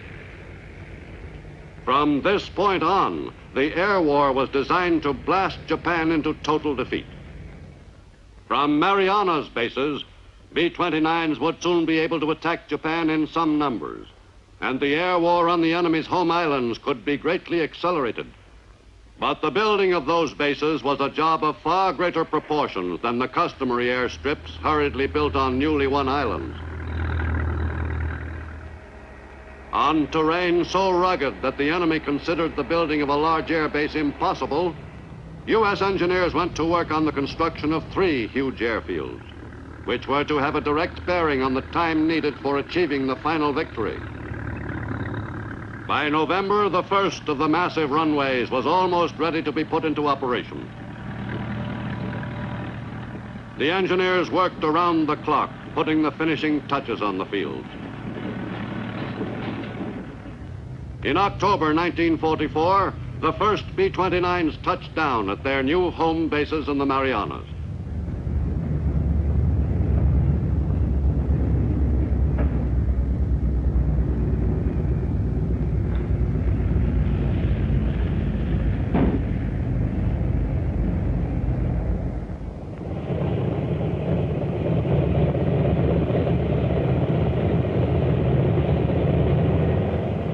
The 6,000-mile flight from California had taken them just 25 hours. For the all-important missions which lay ahead, the crews had trained in Kansas, Colorado, and in the Caribbean. Now they were anxious to put that training to good use. Well, the first element of the 21st Bomber Command has arrived. When we've done some more fighting, we'll do some more talking. Thank you. The 21st Bomber Command was ready to go into business. On the morning of November 24th, 1944, the giant planes were readied for their first bombing mission over Japan. 245 tons of bombs in 500-pound packages were loaded into the super forts. This was to be the first mass strike against the heart of Japan.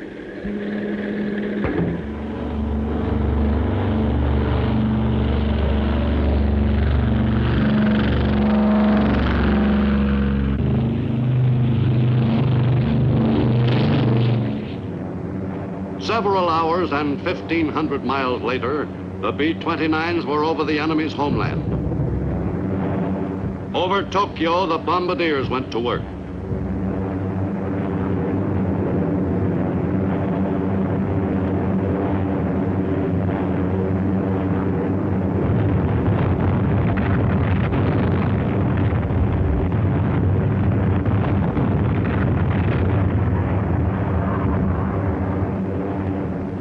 At 30,000 feet, the superforts were reasonably safe from enemy anti-aircraft fire, but not entirely. Over the target area, the planes were attacked by Japanese fighters.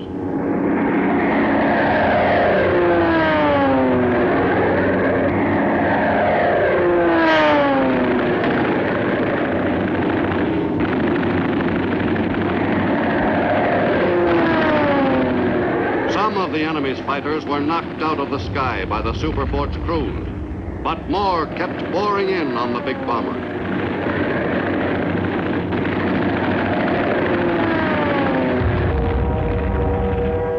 Mission accomplished, the B-29s headed quickly for their Marianas bases, 1,500 miles away. During those first flights back from the target, the crews of some of the crippled superforts ended up in the chilly waters of the North Pacific. Starting on November 27th, the enemy struck back with a vengeance, attacking the U.S. base on Saipan.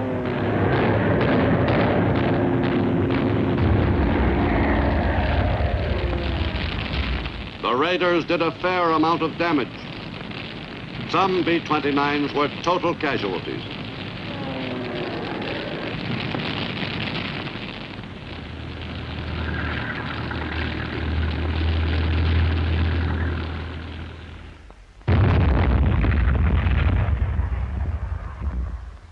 Many of the enemy raids on U.S. bases in the Marianas were made at night.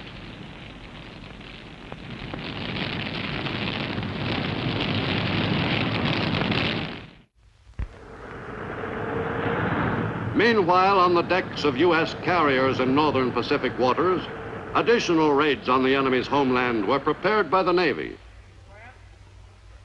The carrier-based pilots of the Navy's fast striking force were assigned targets in the heart of the enemy's industrial areas. I want to assign specific targets on that factory area. Committee, bring your second group a little farther east and come down, putting your division on these two large assembly plants. And Sam, knock these big buildings out. Now you have specific targets to hit, and I want you to all get hit.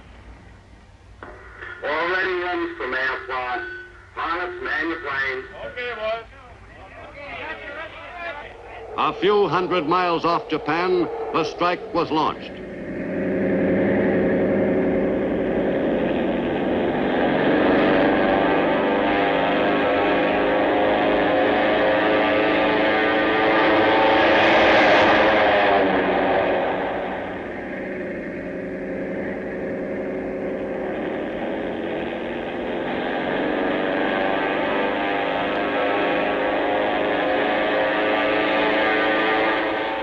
In no time at all, the planes were over the first of their targets and peeling off for the dive.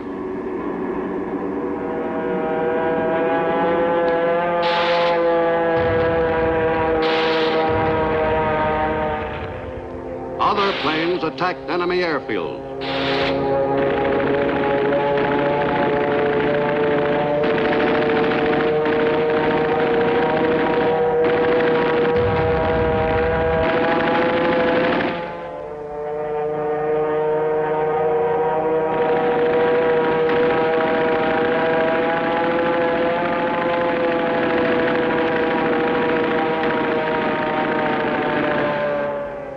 Before heading back, some of the planes went to work on enemy harbor installations and shipping.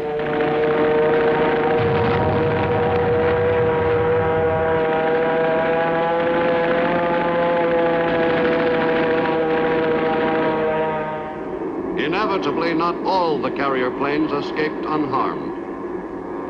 In many cases, the pilots managed to bail out successfully.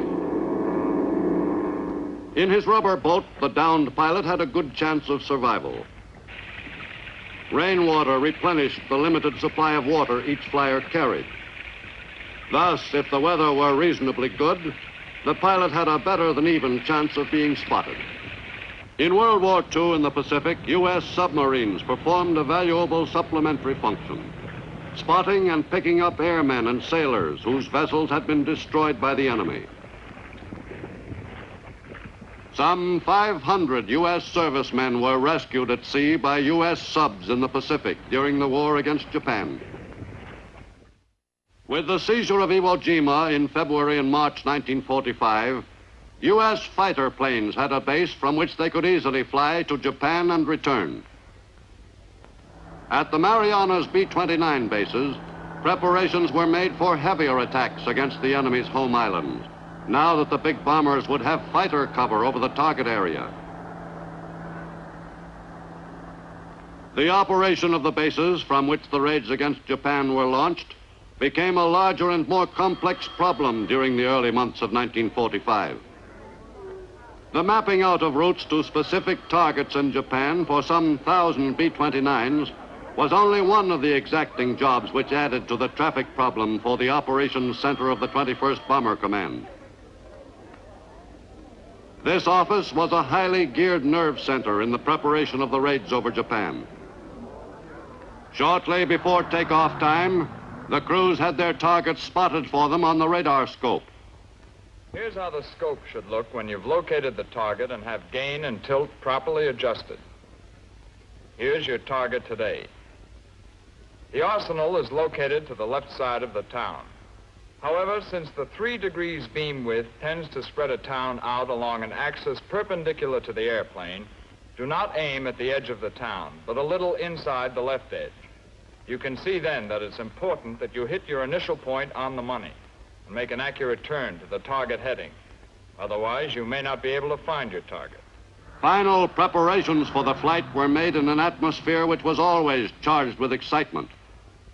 For the crew members, no mission over the heart of the enemy's homeland ever became routine.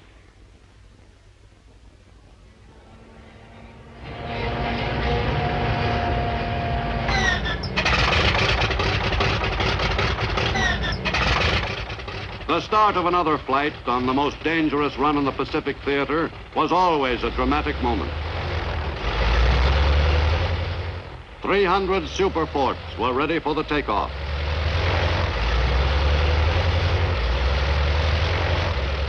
The giant planes hurtled down the runway right on schedule.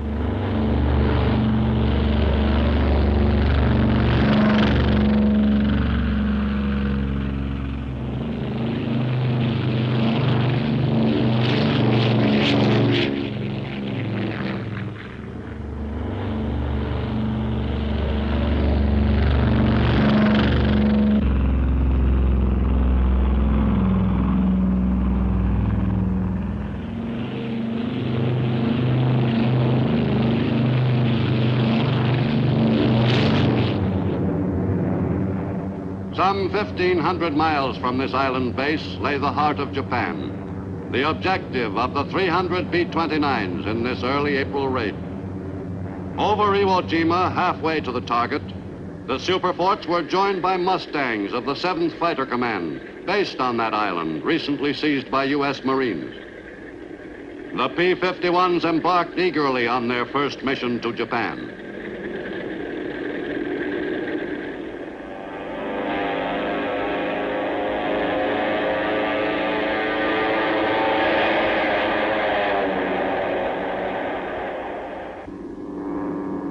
With fighter support, the big bombers were much better able to cope with enemy attacks in the skies over Japan.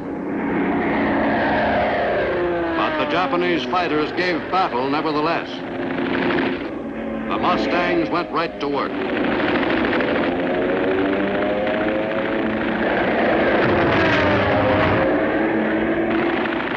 The enemy planes kept boring in on the Mustangs in spite of their losses. 21 Japanese fighters were shot down in this raid. Sometimes a U.S. pilot got a close look at his recent adversary. The B-29s assigned to hit the Tokyo area usually checked their position by sighting in on Mount Fuji before moving in on the target.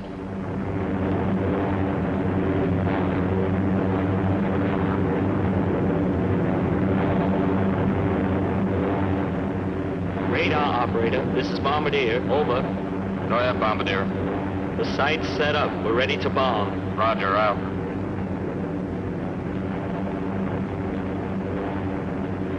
Pilot, correct 8 degrees right. Roger. Bombardier, open bomb bay doors after turn. Roger.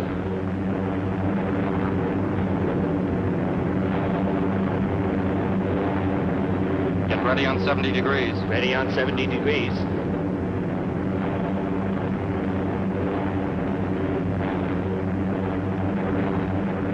Ready on 60 degrees.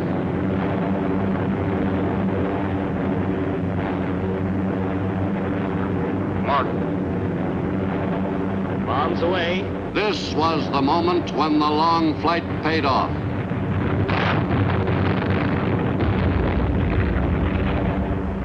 The super forts dropped their bombs right on the target.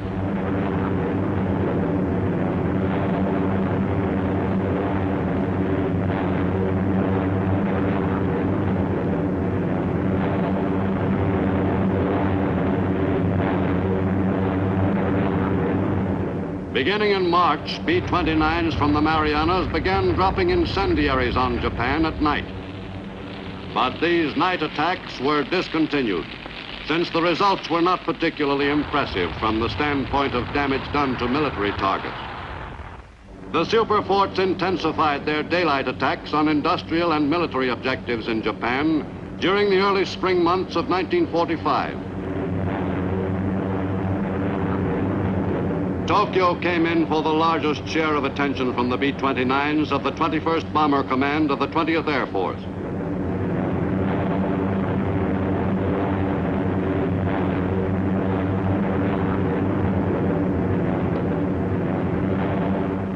These mass attacks had a shattering effect on Japan's capital city.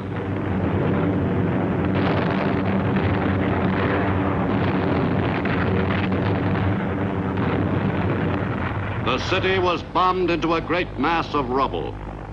Most of Tokyo's fragile buildings had simply disappeared under the heavy pounding from the skies. A few, like the Diet Building, where the legislature met, had survived.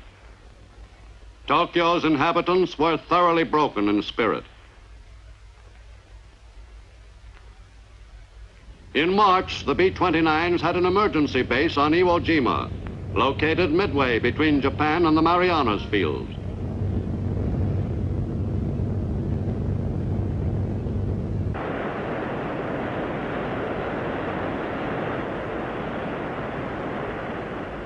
Crippled super forts, unable to make it all the way back to their home bases after being hit over Japan, came into Iwo.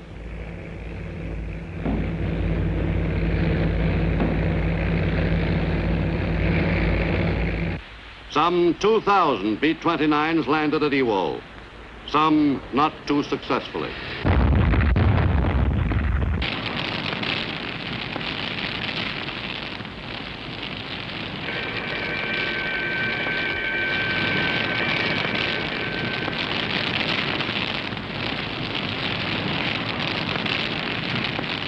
Thousands of airmen who would otherwise have perished were saved at Iwo. The U.S. Third Fleet also closed in on Japan to administer a softening up of the home islands in preparation for invasions by U.S. amphibious forces. Admiral Bull Halsey, the Third Fleet's commander, moved boldly into the waters off the Japanese coast. On July 17, 1945, U.S. and British warships fired some 2,000 tons of shells into the coastal area northeast of Tokyo.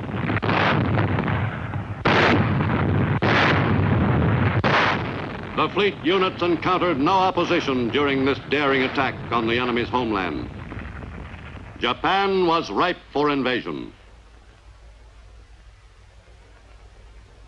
In the United States, before the war, Albert Einstein did extensive research in the field of nuclear fission. Dr. Einstein's findings were developed still further at the University of Chicago's Metallurgical Laboratory by Dr. Enrico Fermi and his associates, who worked out the process for making plutonium and produced the first atomic pile. In July 1945, near Alamogordo, New Mexico, Dr. Robert Oppenheimer and his fellow scientists, who had worked on the development of the new secret weapon, prepared themselves for the critical first test. The area was heavily guarded. Doctors Vannevar Bush and James Bryant Conant were among the few spectators. 10 seconds to go. 5, 4, 3, 2, 1, now!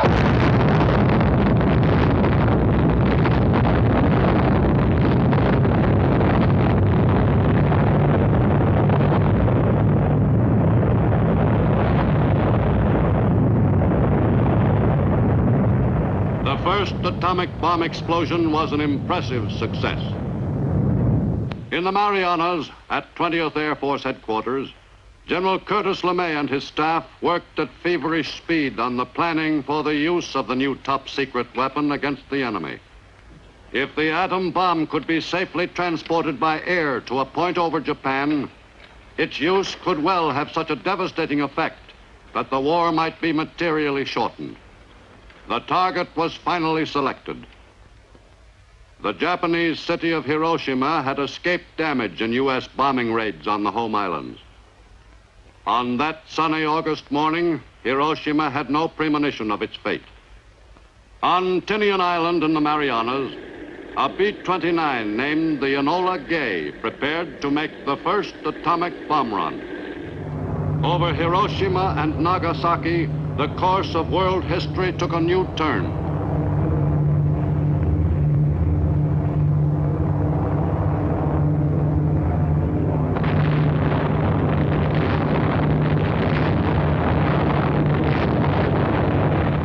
The new weapon blasted the enemy completely out of the war. Japan no longer had the will to fight. Hiroshima lay in ruins. Within a few seconds, the sizable city had been demolished by the atomic blast. On August 19th, 4 days after the enemy surrendered, a Japanese plane arrived at Ieshima, the tiny island off Okinawa. This was the first meeting between American commanders and Japanese military men since the surrender. The Japanese negotiators stopped off at Ieshima to be taken by U.S. transportation to Manila to discuss the terms of the surrender. In late August, preparations were made for the formal surrender ceremony. An excited Japanese harbor pilot was transferred to the Missouri from a ship alongside. On the Missouri, U.S. naval officers carefully studied the charts of Tokyo Bay, which the Japanese pilot had brought aboard. Every precaution was taken to be sure that the Big Mo would be guided safely through the channels to its berth in Tokyo Bay.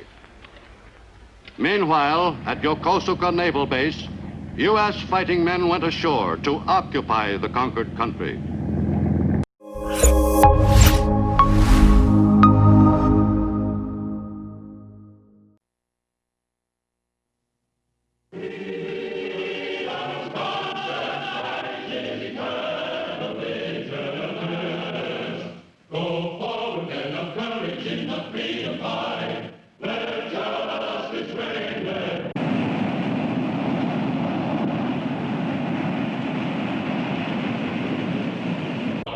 For 4 years, from 1941 to 1945, the United States concentrated its energies on the conduct of a demanding global war.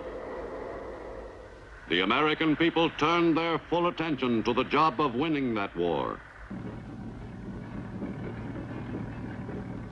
In the Pacific Asiatic Theater, U.S. fighting men pushed the enemy back to the shores of Japan itself by the summer of 1945.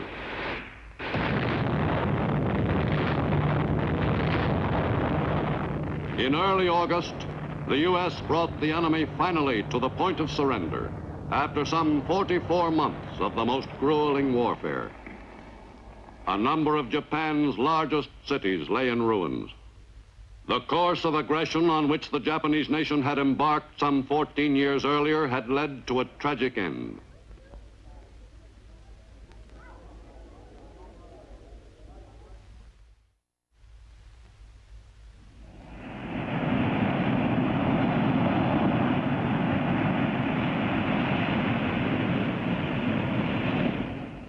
On a day most Americans will never forget, August 15th, 1945, the Third Fleet was in waters near Japan. Its commander, Admiral Bull Halsey, was impatiently waiting for the news which all the world was anxious to hear. I have received this afternoon a message from the Japanese government in reply to the message forwarded to that government by the Secretary of State on August 11th. I deem this reply a full acceptance of the Potsdam Declaration, which specifies the unconditional surrender of Japan. In the reply, there is no qualification. Finally, the all-important message came through by wireless. The enemy had surrendered. The war was over. Every man in the fleet, from admiral to able-bodied seaman, felt an immense surge of relief. After nearly 4 years, U.S. fighting forces had won the victory.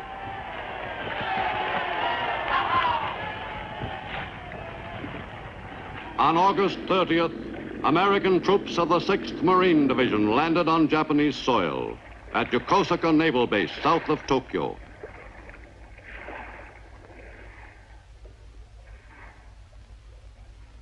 U.S. officers quickly assumed control of the installation and issued orders on procedure to the Japanese officers who had been in charge. With U.S. command firmly established, the Stars and Stripes was raised over the Japanese homeland.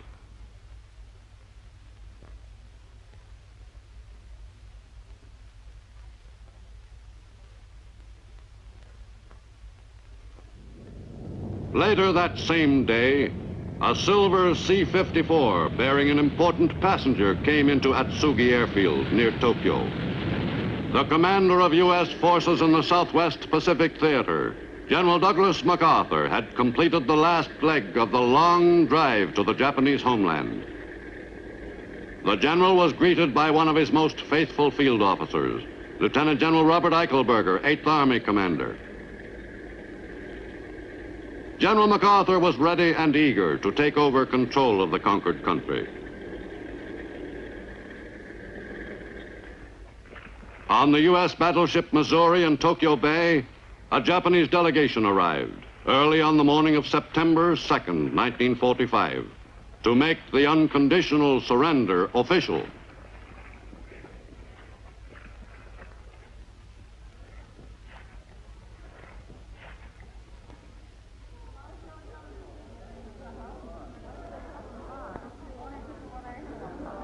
The Japanese contingent faced an impressive array of Allied officers.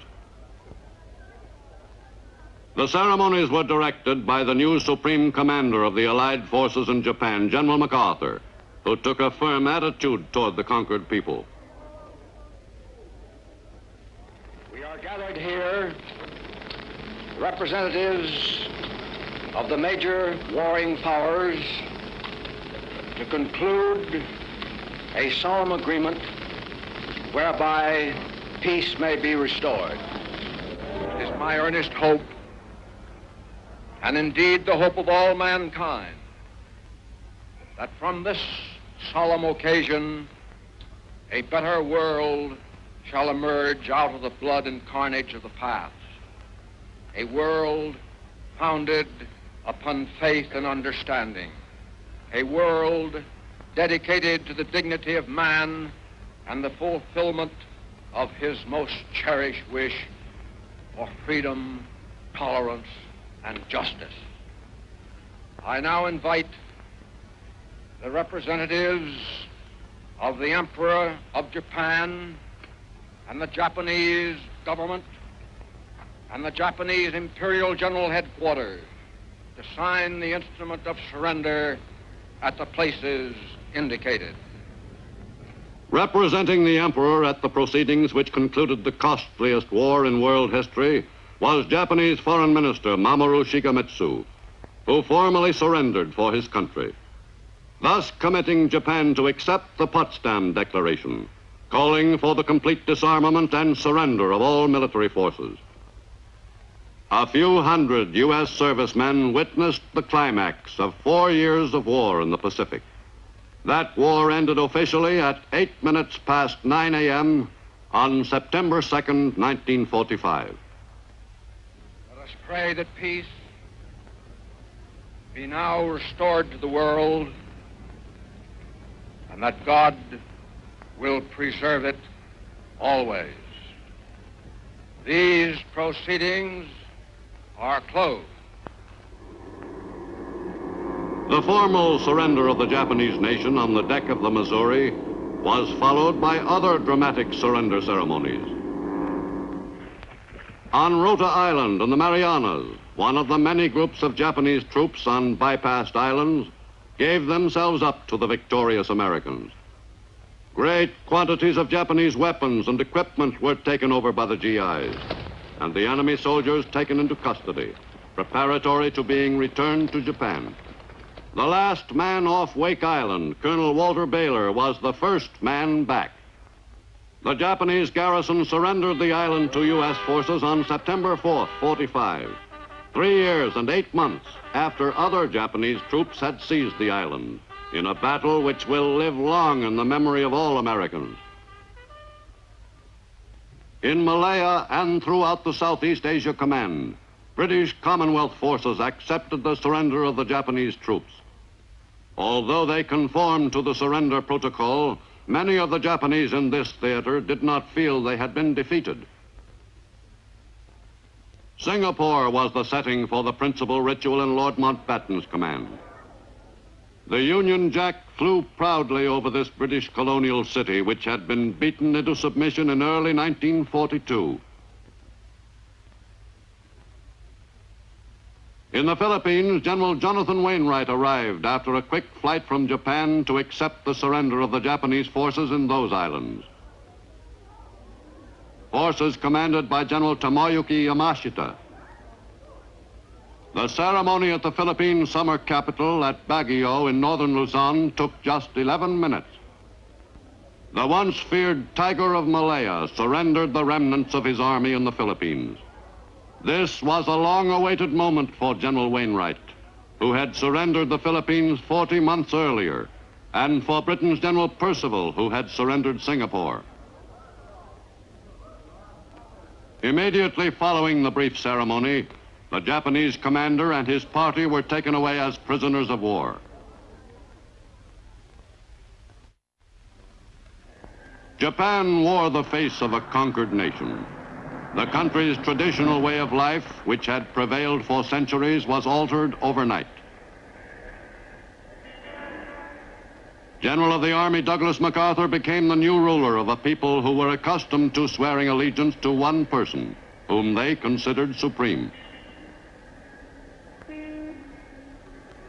The general was well suited to his role, supreme commander of an occupation charged with exacting complete obedience from 80 million subjects of a nation which had until recently been a fanatical enemy.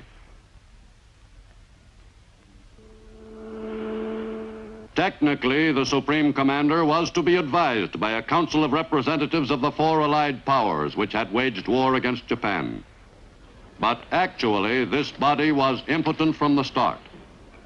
The delegates were constantly at odds, and any recommendations they made were given scant attention. The deposed ruler of the Japanese people, Emperor Hirohito and the Empress Nagako, were stripped of their divinity by the occupation. But it was decided not to try the emperor as a war criminal. With the royal authority curtailed, the emperor had more time for his study of marine biology. The sparing of the emperor, still revered by his people, proved a good political move by the occupation. But Japan's top war leaders received far different treatment. The men charged with the responsibility for guiding Japan onto the road of aggression were taken in hand promptly by the occupation. The number one war criminal was General Hideki Tojo, wartime premier. On November 12, 1948, after hearings which lasted 2.5 years, the International Military Tribunal convened to pass sentence on some of the top Japanese war leaders.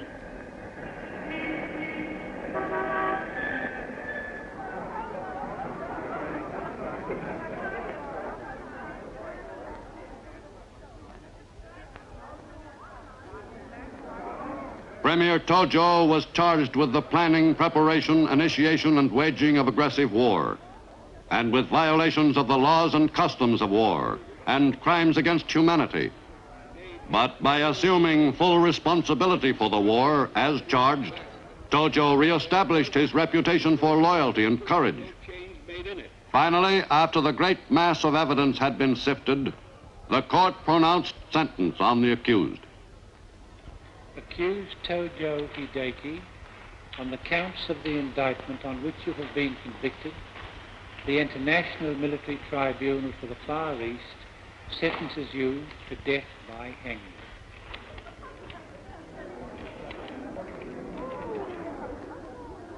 The occupation's job of controlling 80 million people who had until recently hated America and Americans went smoothly.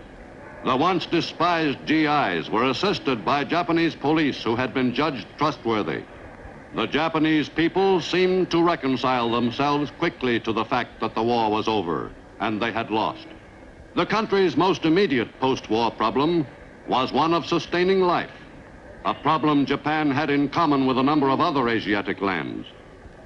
Nippon's 80 million people simply could not produce enough food to keep themselves alive. In the years following the end of the war, the Japanese were able to supply only about 3/4 of the food necessary for the population of the home islands, existing on a meager diet. One possible source of food expansion lay in the removal of restrictions on the permitted fishing area. The yield from the seas could conceivably be boosted above pre-war levels. Agriculturally, the situation was less flexible. The occupation had initiated a program of land reforms, which seemed a hopeful experiment. But the basic problem remained: not enough arable land. And the farmer's small income was drained by increased food and tax collections. Most Japanese, like Hiroshi Akabane, took a philosophical view of the situation. We Japanese have always been frugal people. But after the end of the war, many of our men, women, and children went hungry. Many starved during the first half year. Considering that we are a conquered nation, most of our people felt they were lucky to be still alive. Of course, our people all hope to live better at some future time. And now that the war is over and out of the people's minds and hearts, we can work toward making our life better than it is today on our islands, which we once called Mizuho no Kuni, land of plentiful rice. The American soldiers became very popular in Japan. Most of my people found them friendly and kind. There was no unhappiness in our association with them. Japan was greatly helped by their presence. The important officers of the occupation were very kind to our Japanese diplomats and businessmen, who were given much advice by those officers. With their help, Japan struggled to build a new democratic nation. The Japanese Diet convened on September 4th, 1945, for the first time since the surrender. The Diet voted in favor of bills calling for an end to many long-standing Japanese laws and customs, always following directives from the U.S. Supreme Commander's office. The new Japan's leading political figure, Premier Shigeru Yoshida, had opposed the militarist clique and was thus in high favor with the occupation. While the operation of the Japanese Diet and Cabinet gave all appearances of actively guiding the country, in actual fact, they were simply rubber stamps endorsing policies originating with the occupation. Japan's political leaders were dependent completely on occupation approval. The course of Japan's political progress was not entirely smooth. A small but active communist group operated openly. The Japanese communists were more interested in their own objectives in Japan than in relations with Moscow. Some party leaders, like Sanzo Nosaka, were denounced by Russia. The Japanese communist paper, Akahata, was eventually suspended by occupation authorities. But the party itself was never formally outlawed. It was felt that it was far wiser to permit its members to demonstrate openly than to give their movement impetus by driving it underground. But in time, the activities of the party were rigidly checked. None of the party leaders was permitted to hold political office. The communist movement in Japan never became a matter of grave concern.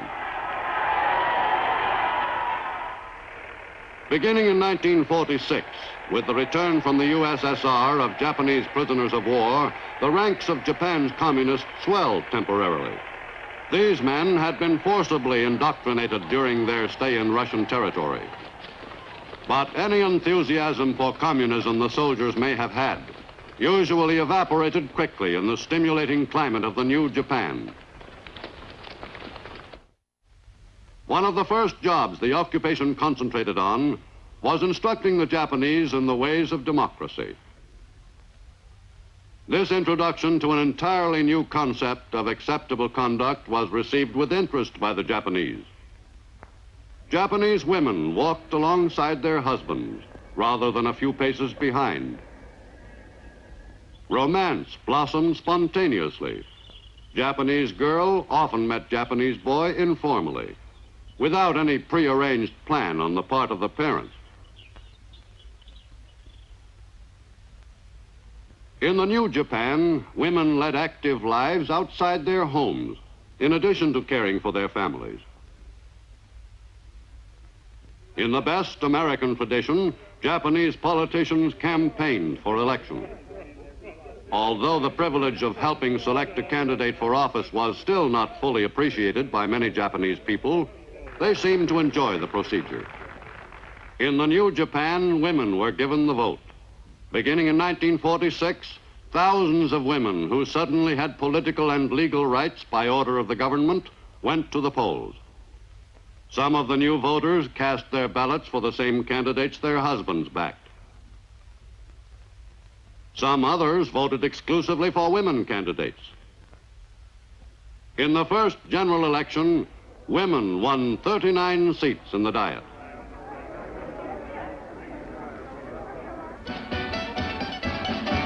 Anything American, even the square dance, was seized on with great determination by Japanese of all ages.